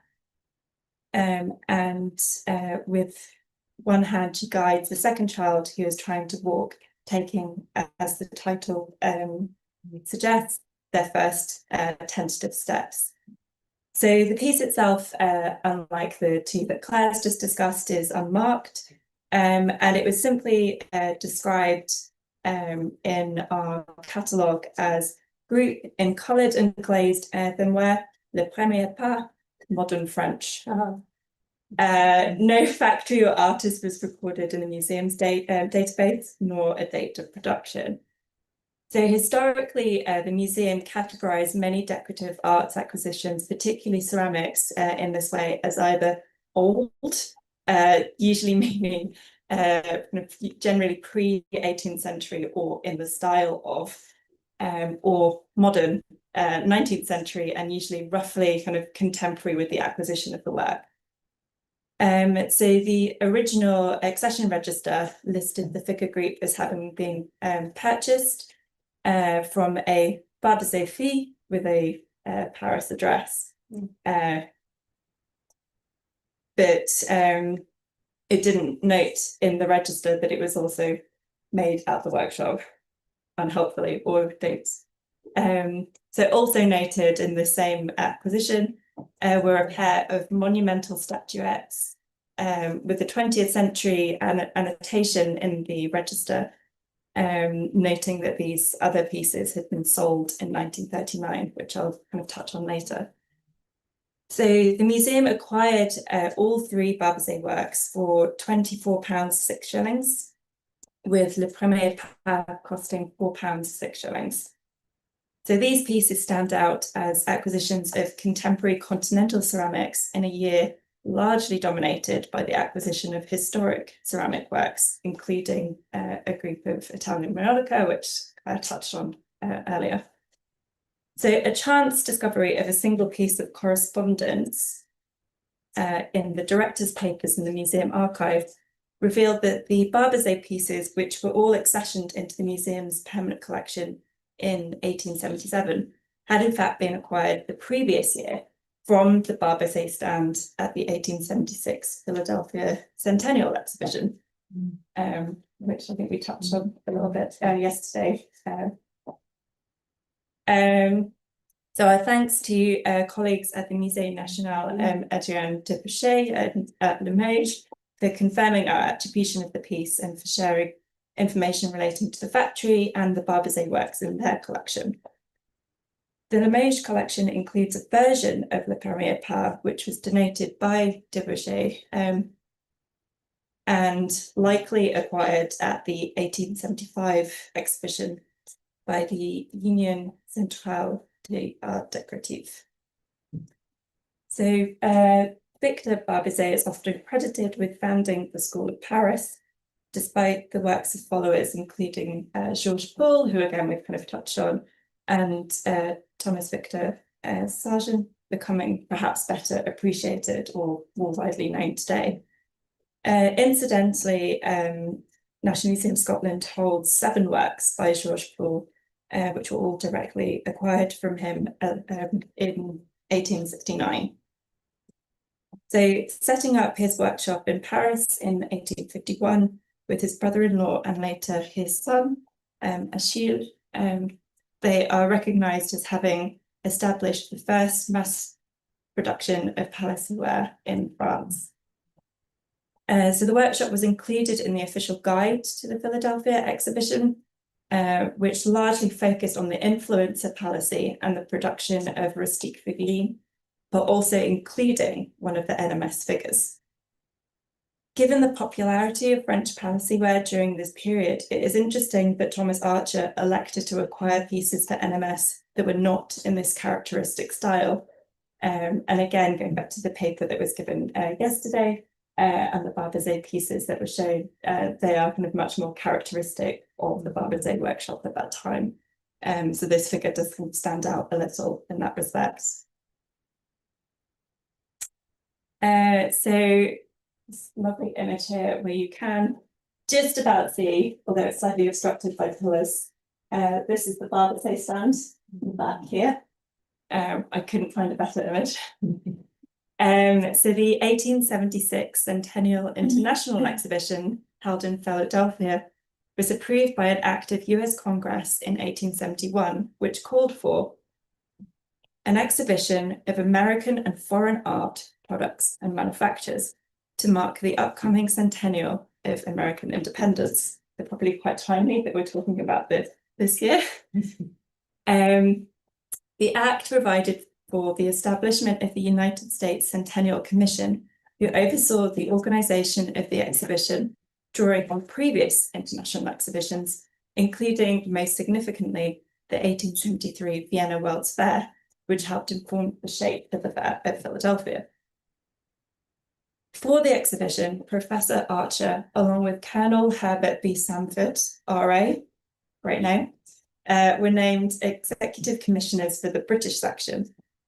Archer's involvement is especially significant as correspondence in the National Museums of Scotland archives reveals that the US Commission regularly consulted Archer, seeking advice on aspects of the exhibition's organisation, and not just of the British section, the wider exhibition, including advising on classification, as well as designing one of the exhibition buildings. Arriving at the exhibition itself was a spectacle, with Archer travelling on the steamship Ohio, at that time the only transatlantic liner sailing under the American flag. Serving as a special correspondent for the Scotsman newspaper reporting on the exhibition and the transatlantic journey. First impressions of Philadelphia and the progress on construction of the fair. So in the museum archives, we have all the kind of press cuttings where he's kind of sending in his reports and telling us what's going on the ship and viewing icebergs on the way. So in addition to his official role as executive commissioner, Archer used this extended trip to make connections and develop relationships for the benefit of the museum and its collections. It is noted in the museum's annual report for 1876 that the director was absent from his post for 6 months, fulfilling his duties in Philadelphia, something I can't really imagine being allowed now, leaving assistant director Mr. Galletley as his proxy in Edinburgh. He writes in the annual report, "My absence was not unprofitable to the collections, for my position in America brought me into contact with most of the distinguished men working in public institutions and museums, and gave me the opportunity of opening up relations with them, which are already producing valuable results. Many objects of great interest have been presented by them to this museum, which are already beginning to arrive." So as we have seen, active collecting and developing the collection at pace was an important component of the museum's activities throughout the second half of the 19th century, concerned with building up a representative collection from the ground up. By the early 20th century, however, questions were being raised about the usefulness of parts of the collection, and with it changing tastes and value judgments about certain categories of objects, as well as the retention of any objects which had sustained damage. Combined with concerns about storage space, there was a notable shift towards rationalisation. A lack of storage space is a perennial problem. Anyone familiar working with museums will well understand, although perhaps thankfully justification for collections rationalisation or disposal today is a lot more rigorous. In 1922, director Alexander Ormiston-Kerr corresponded with the Treasury relating to the establishment of a disposal board for the museum. Its purpose would be to examine material and authorise its disposal, either by sale, destruction, or as material for use in the museum workshop as appropriate. He writes, There have accumulated in the cellars of the museum during all the years apparently that the museum has been in existence, large quantities of material no longer of any use for exhibition purposes. Some of it is worthless. It was suggested that authority might be obtained from the Treasury for the clearance of all discarded material by sale or otherwise after relegation to the stores, say for 3 years, in order that the museum space might not be needlessly encumbered. So it's kind of a thought there. So the information recorded in the disposal registers and minutes from the disposal board from the early 20th century is quite scant and does not provide details of reasons behind selecting an object for deaccession, perhaps with the exception of material that was destroyed, which was quite often organic material that had literally been destroyed by pests. So lists of objects were identified as candidates for disposal were put forward by keepers of each department, along with a note suggesting the proposed method of disposal, usually either sale or destruction. In the case of items suggested for sale, once approved by the disposal board, the date that object or group of objects were sold and thereby officially left the museum's permanent collection is usually recorded along with the price achieved and sometimes, although not always, the name of the sale and the auction house the items were sold through. So I mentioned earlier that we acquired 3 Barbizet figures from Philadelphia.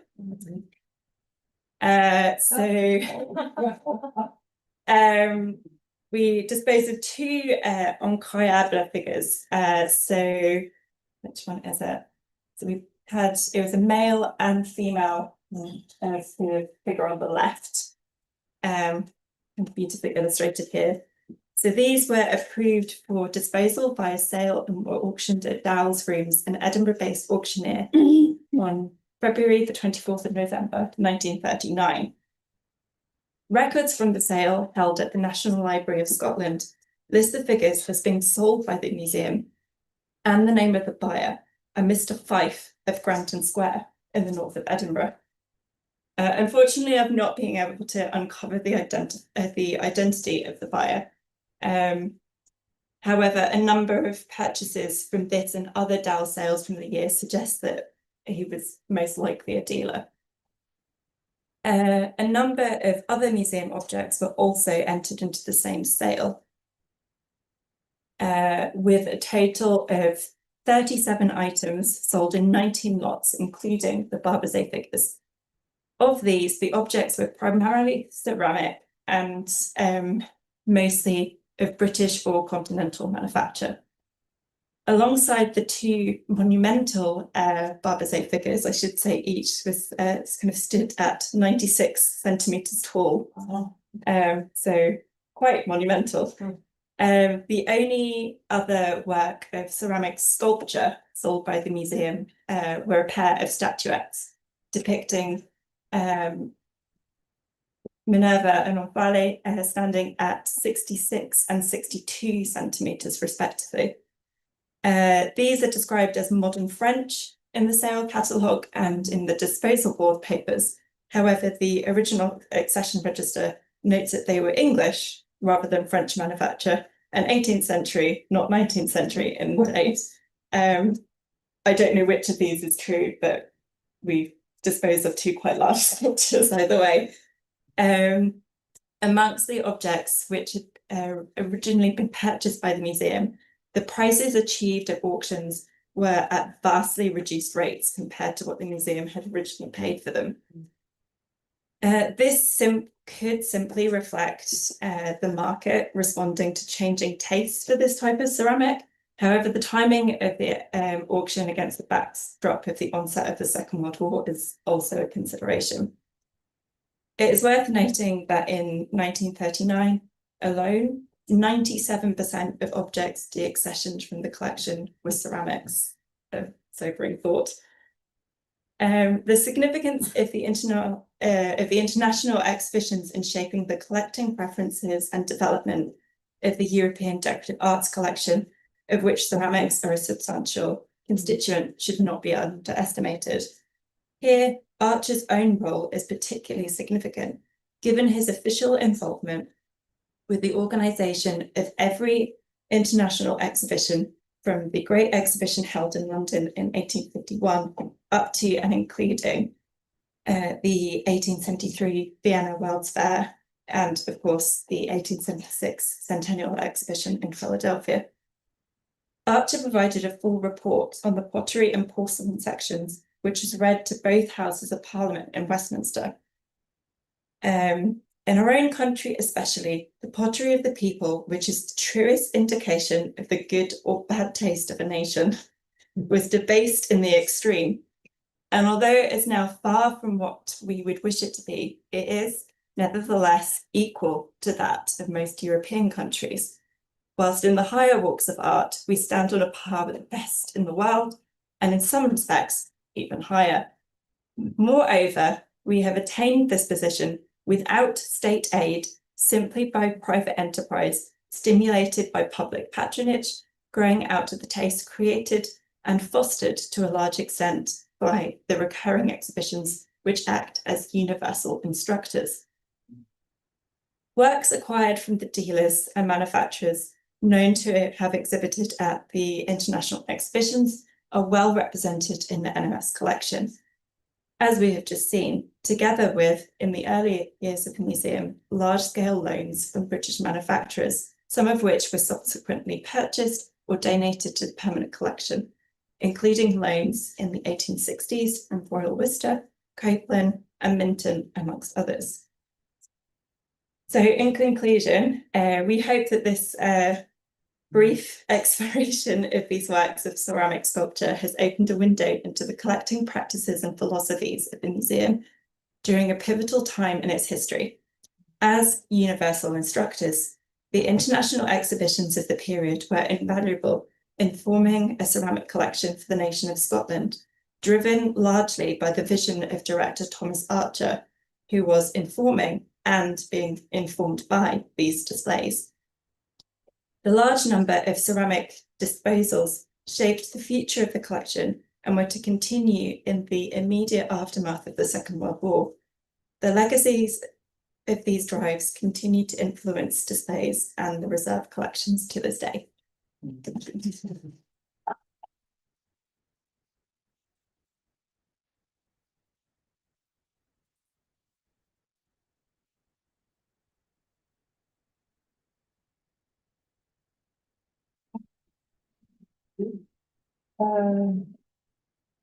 Avez-vous des questions, suggestions, ajouts? Oui.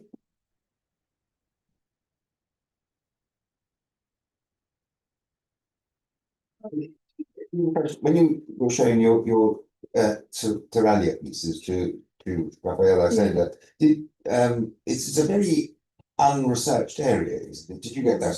There isn't a great literature on these. I mean, there's literature written by Raphael as well, and other colleagues. There are a few books. Yes, I think it's definitely an area that's, as I said, most people come to see the Maiolica collections, and that's, that's where the great focus. Of course, they're wonderful, but people don't often come and ask for the other Italian ceramics. And what's also happened is many of the Italian ceramics were wrongly attributed, so we're always moving things to lots of things that are possibly Italian or possibly something else, and they move and then they come back, and I think it's the same everywhere. If something's not marked, it's really difficult, isn't it? Yeah. Did you say that Edinburgh factory, was it a precursor of Isel?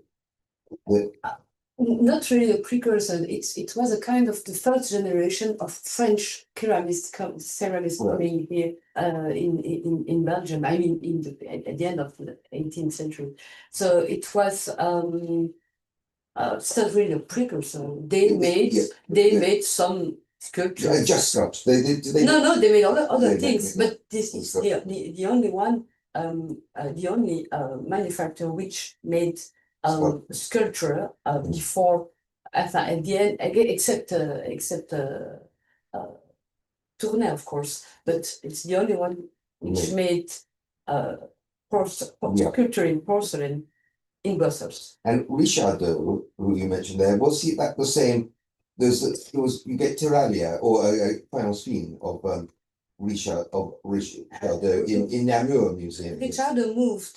It's the same man. He went. Yeah, it's the same man. Yeah. And he moved. He went to Andenne as well, and Namur came back to Brussels. Right. And he worked for Italy. Yeah. So he was a sculptor, essentially. Yeah. I have a question for Valérie. Could you expand or say a bit more about the history of how these objects came to your museum, and if possible, Mariemont? Regarding the collection in the Mariemont, story of this big collection from the family de Maugé is a little bit difficult, because they have known for years that they wanted, that their heirs didn't want to get the collection, and they wanted to give it to some institution, but unfortunately they couldn't find an institution in Brussels which could accept this collection, because it was so huge, so big, and even my museum, my director refused it. How many pieces? 1,700. Which is really a lot. As you know, that our storage room are so limited. So we suggested to make a little bit of a selection, but it was difficult for them.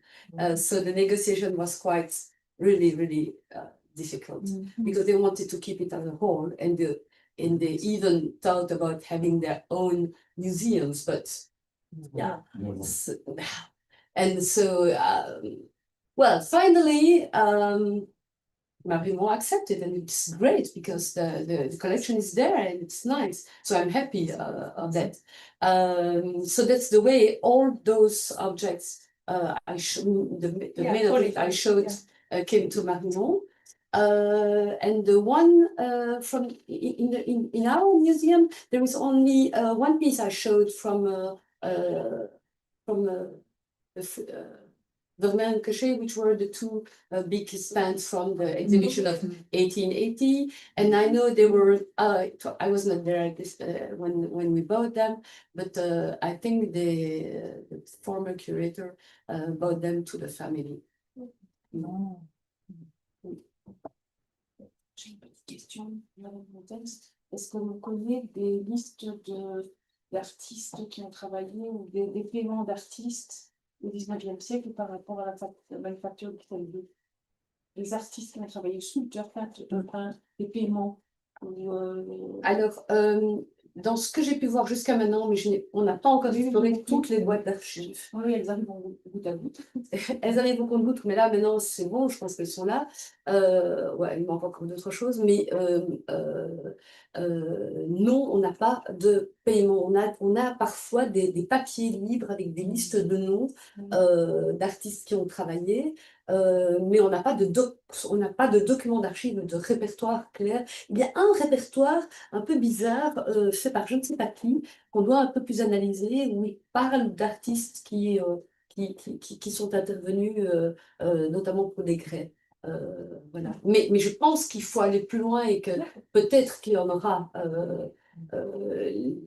Bon, c'est pas mon boulot, évidemment, de faire l'inventaire complet des archives à Mariemont, mais ils sont occupés et ils sont bien conscients qu'il faut sortir un document pour pouvoir faire de la recherche. Mais c'est ouvert, hein, c'est ouvert à la recherche déjà maintenant. Donc ils accueillent volontiers les gens qui cherchent des choses précises. J'ai encore une petite question. C'est pas une question, c'est une petite intervention. C'est très heureux que la collection de porcelaine de Musée atterrisse à Mariemont. C'est très bien. Mais s'il vous plaît, pas trop au détriment de la porcelaine de Tournai, parce que non, mais en Belgique, on a vraiment un problème, c'est que la porcelaine de Tournai était très bien représentée à Mariemont. On avait tous les décors, toutes les périodes, et on avait des pièces super. Donc on pouvait toujours. Et maintenant, j'ai peur qu'on mette au rencard le Tournai. Alors il faudrait trouver un switch entre. Enfin, je pense que votre peur est justifiée. D'après ce que vous savez. On était collectionneur de porcelaine de Tournai, mais pas de porcelaine de Musée. Si, il en avait aussi, Oui, il en avait mais quelques-uns, mais il n'était pas collectionneur. non, comme ça. non, pas comme ça. Mais je comprends, je sais C'est tout. très Mais je bien. suis heureuse que ça arrive là, mais s'il vous plaît, pas au détriment du tournée. Alors là, il est prévu de faire une exposition temporaire donc, qui ouvre en septembre sur ce don pour un peu le mettre en valeur, Oui, c'est etc. vrai. Et voilà. Et donc, mais après ça, l'essentiel des objets au retournement. Et il y a une petite zone dans le musée qui va être quand même consacrée à cette manufacture. Mais je sais qu'il y a des projets de réorganisation un peu de la Oui, c'est parce qu'en Belgique, collection. il y a une maladie, c'est qu'on fout tout en caisse et puis on ne voit plus rien. Écoutez, le problème, c'est qu'on a des directions. Ben oui, je sais. Le problème, c'est les directions. Je sais pas de votre faute, je sais. Et donc, j'ai réussi quand même à sortir récemment encore quelques pièces de tournée dans les 3 petites salles. Je sais que c'est pas votre faute, mais c'est pour faire passer un message à Mariemont. Mais Elise Urbain, qui est la conservatrice là depuis 3 ans, elle est très consciente de la problématique. Donc, elle se bat, mais il faut se battre. Ça, il faut se rendre compte que pour nous, conservateurs, ça nécessite vraiment de se battre.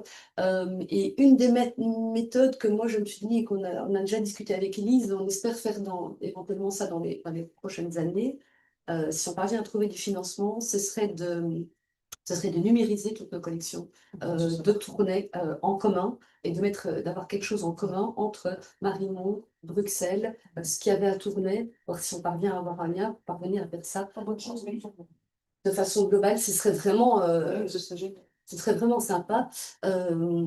Voilà, je pense que la Fondation Roi Baudouin, par exemple, qui finance pas mal de choses, pourrait être intéressée à faire ce genre de projet. Mais bon, il faut le mettre en route, il faut le porter, et puis en fait, c'est pas tout de porter ce projet, il faut le faire continuer à vivre. Quand vous dites numériser, ça veut dire que les objets en céramique, c'est pas en 3D alors? Non, ça c'est. Enfin, le musée chez nous, on s'est lancé dans la numérisation 3D, c'est chronophage, c'est extrêmement cher, on n'a même pas des photos en cours de tous les objets du musée. Donc, moi, je ne suis pas du tout en faveur de la numérisation 3D des collections. En fait, la question c'est très très joli, c'est des techniques très chouettes, on arrive à des très belles choses, mais pour faire quoi?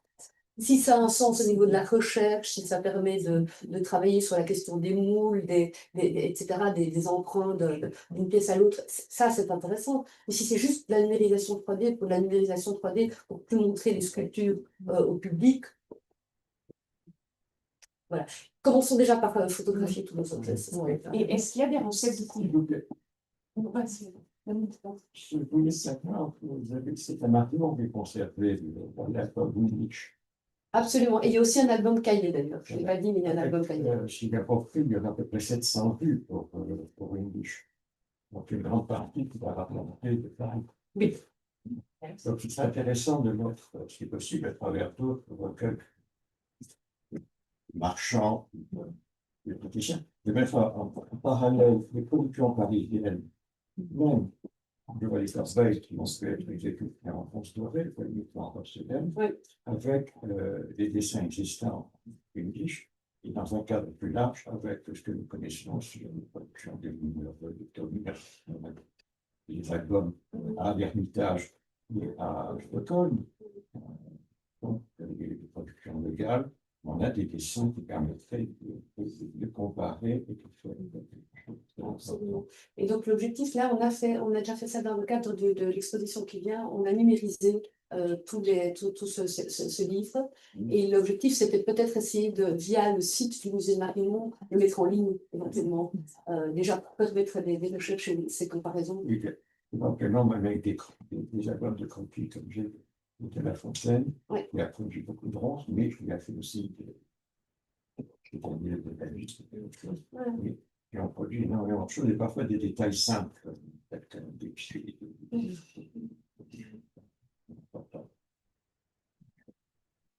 C'était là, ça. Ah oui, non, c'est ici. J'ai encore. Any chance of these pieces going on display at MMS or we'll see? I mean, it would be lovely. Do they need conservation? They need a very good clean. Yes. Okay. Yeah. Yeah. Encore une question quand vous faites. Oui, oui. Et on n'a pas, dans les archives, on n'a pas aussi des recettes de fabrication de couleurs ou des choses comme ça? Si.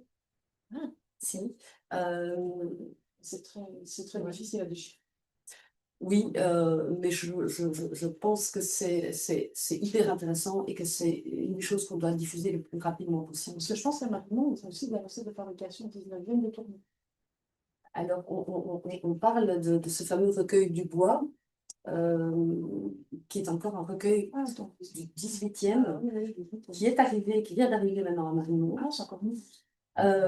Mais qui n'a pas encore été étudié, et donc est-ce réellement, parce qu'il réellement, il n'est pas signé ce recueil, donc est-ce réellement ça, il porte ce nom-là, mais est-ce réellement ça dont on parle? On l'appelle du bois.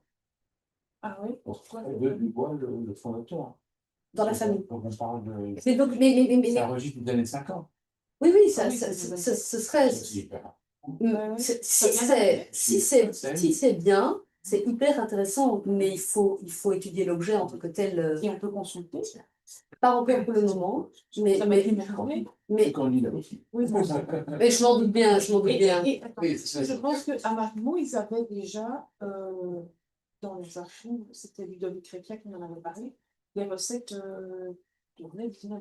Donc, les recettes tournées 19e, ça je ne sais pas. Oui, ça je ne sais pas. Ça, je ne sais Et pas. donc vous auriez essayé. Ah oui, ça devient vraiment très bien. Ouais. Si c'est bon, si c'est vraiment ça. Voilà. Donc il y a quand même une étude à faire sur cette pièce. Voilà. Oui. Donc ces archives méritent vraiment d'être plus explorées. Mais elles sont très très étranges parce qu'elles sont très parcellaires, c'est très compliqué. Elles sont complètement réorganisées par Henri de Meudon lui-même. Et en fait, on sait bien que quand quelqu'un se met à réorganiser des archives, c'est très compliqué. Donc le recueil du bois vient de la collection de Meuf, pardon. C'était dans la famille. D'accord. C'était conservé dans la famille depuis des années. Et personne ne l'a jamais étudié. Ah, mais c'est magnifique, il faut qu'on s'en dise. Je pense qu'il y aura des pépites. Vraiment. Mais il suffit de le signaler à Elise que si on tombe sur des recettes, même pour le 19e. Le 19e, ça avait été déjà donné il y a une dizaine d'années. Donc je viens d'apprendre, c'est bien. Moi, je suis preneur pour Monsieur de Recherches aussi. Bon, Elise et moi, on a déjà un petit projet hein, pour ce livre, mais bon, mais il faut en discuter et ce sera diffusé, je trouve ça vraiment.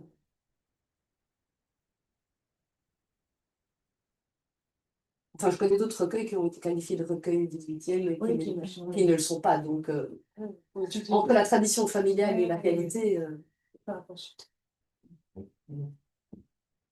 Pardon. Valérie, tu as mentionné Charlotus Fricken.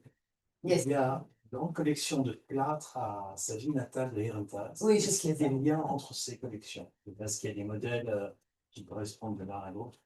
Parce qu'à Herentals, il n'y a que la grande sculpture, c'est-à-dire monumentale, ou est-ce qu'il y a également des modèles pour la porcelaine? Alors, j'ai pas eu le temps d'aller loin là-dedans, mais je sais, j'ai consulté leur site, etc. Pour moi, j'ai l'impression que c'est que de la grande sculpture qui a comme ça. J'ai l'impression. C'est ce que j'avais Pas des petits modèles comme celui qui a été montré.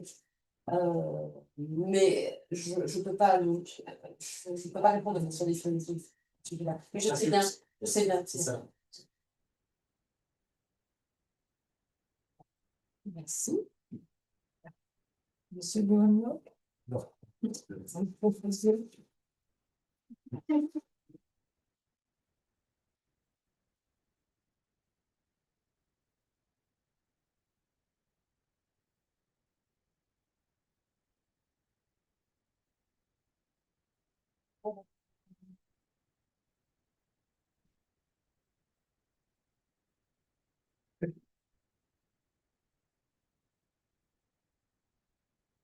Okay, well, I'm back on stage, not exactly in the format that was planned, but I hope this will make some sense.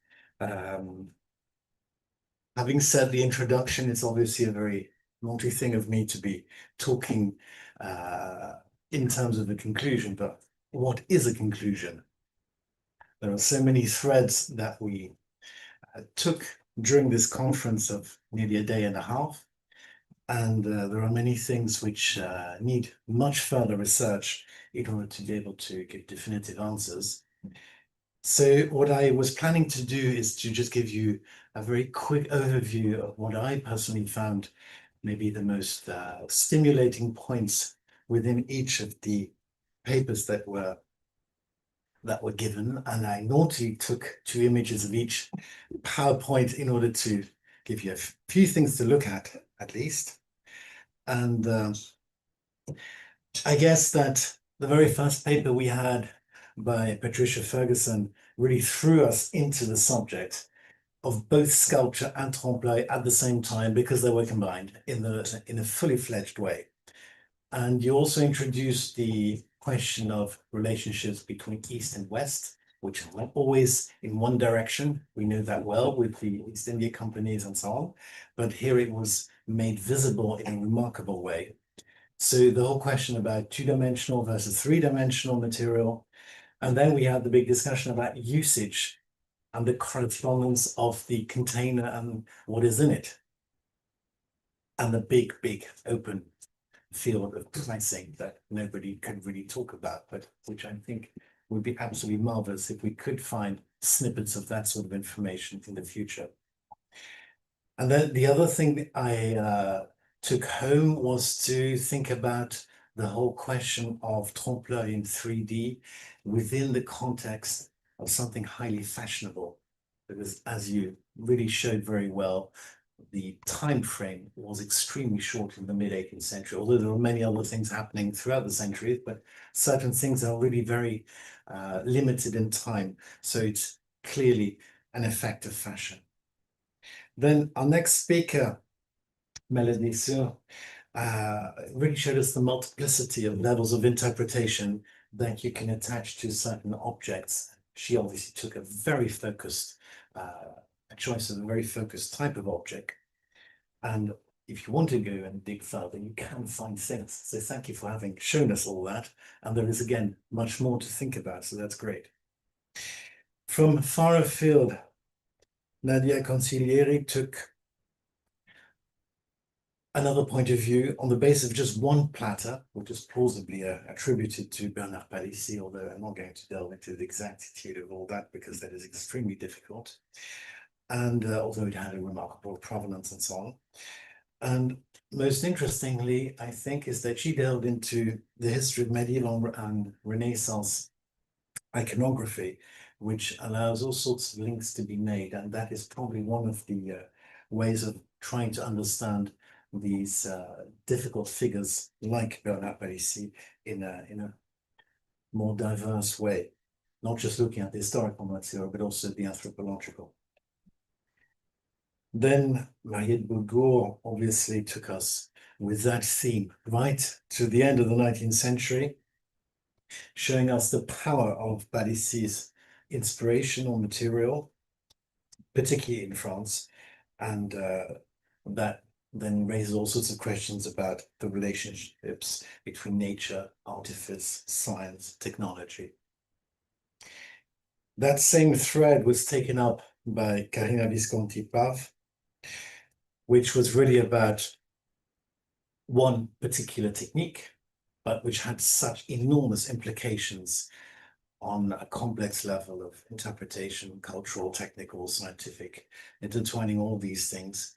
And on top of it, that took one specific production center, the Sonne manufactory in Hungary, to a level that was really worldwide straight away, via the system that we know in the late 19th century of the World Exhibitions. In this case, the Paris one in 1900. So then we delved a little bit more into questions of sculpture, both as represented, 2-dimensional, or real in 3-dimensional. So we didn't leave the question of trompe-l'œil, but we went into a biography that Jean-Louis Gauguin revisited, that of the Tournai-born painter Pierre-Joseph Sauvage, a specialist of grisaille works. And he worked on a number of different materials, including porcelain, but not only. Sorry, I'm forgetting to show you the images. And And he firmly placed Sauvage in the cultural context of Paris, taking him out of the other context, which had largely been the result of historiography, which was more about wishful thinking than anything else. And when I talk about the Parisian cultural context, it is that of both the royal and the imperial courts. So here I'm just back to the medieval tradition. And then Errol Manners closed the day yesterday. Equally, he revisited the biography, that of a London-based sculptor, Roubiliac, to ponder the role of the sculptor in the design of Chelsea porcelain, both sculpture and vessels.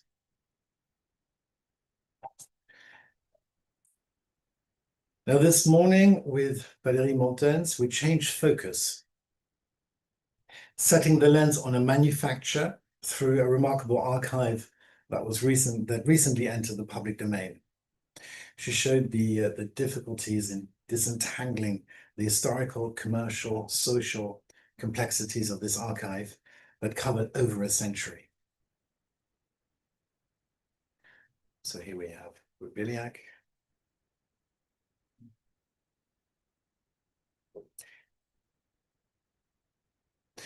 Then we finished this morning with Claire Blakey and Carys Wilkins paper that allowed a glimpse into the design and production of ceramic sculpture of a long period that was all collected with maybe not one, but at least two or three key figures within the museum world, that of the National Museums of Scotland, with obviously a number of specific purposes, placing it back into the context of acquisition and usage. So overall, we looked at an enormous variety of issues.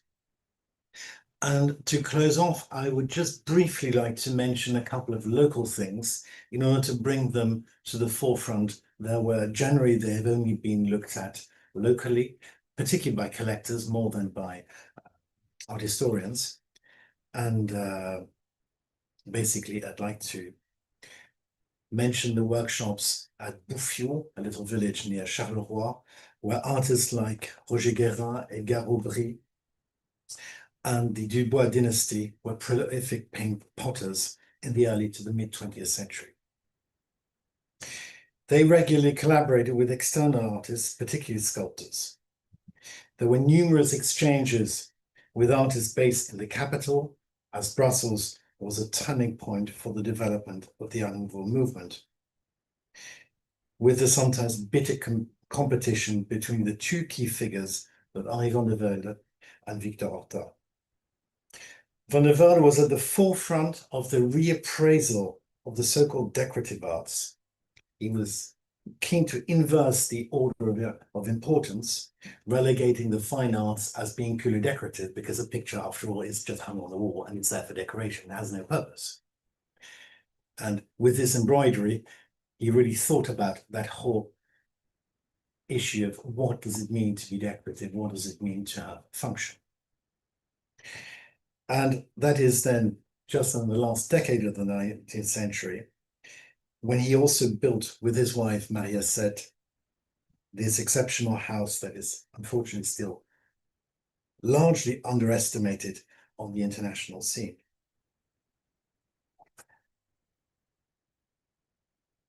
I should mention the painter and potter Willy Finch, who was closely associated with Van der Velde, and he has even reputedly been active in the cellar of the house I've just shown you. Further figures to be mentioned are Arthur Craco, Marcel Wolfers, but I would like to finish my reflection by showing you two highly sculptural vases by Roger Guérin, which should be placed in an international context more than the local context where they were producing an enormous number of vases,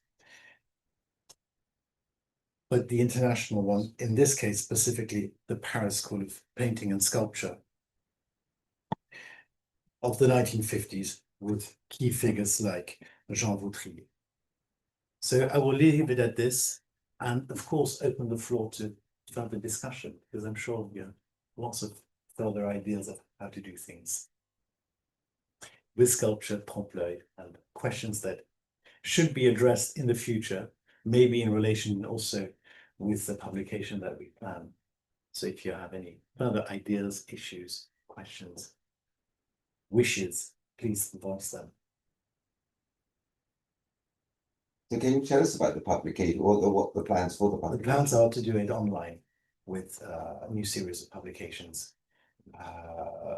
The formalities have not been established yet, but we have good hopes that will come up with. And you didn't Come up with publish that. the last, No. previous, yeah. We didn't. It is a possibility, but we haven't done it yet.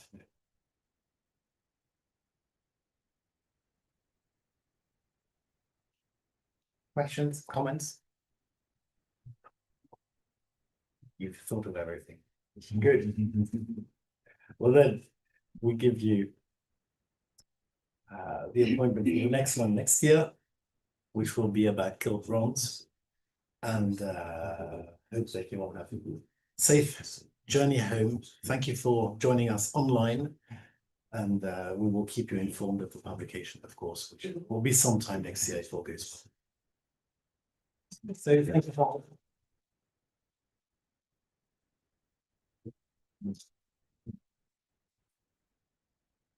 Merci beaucoup, Léon, pour l'accueil.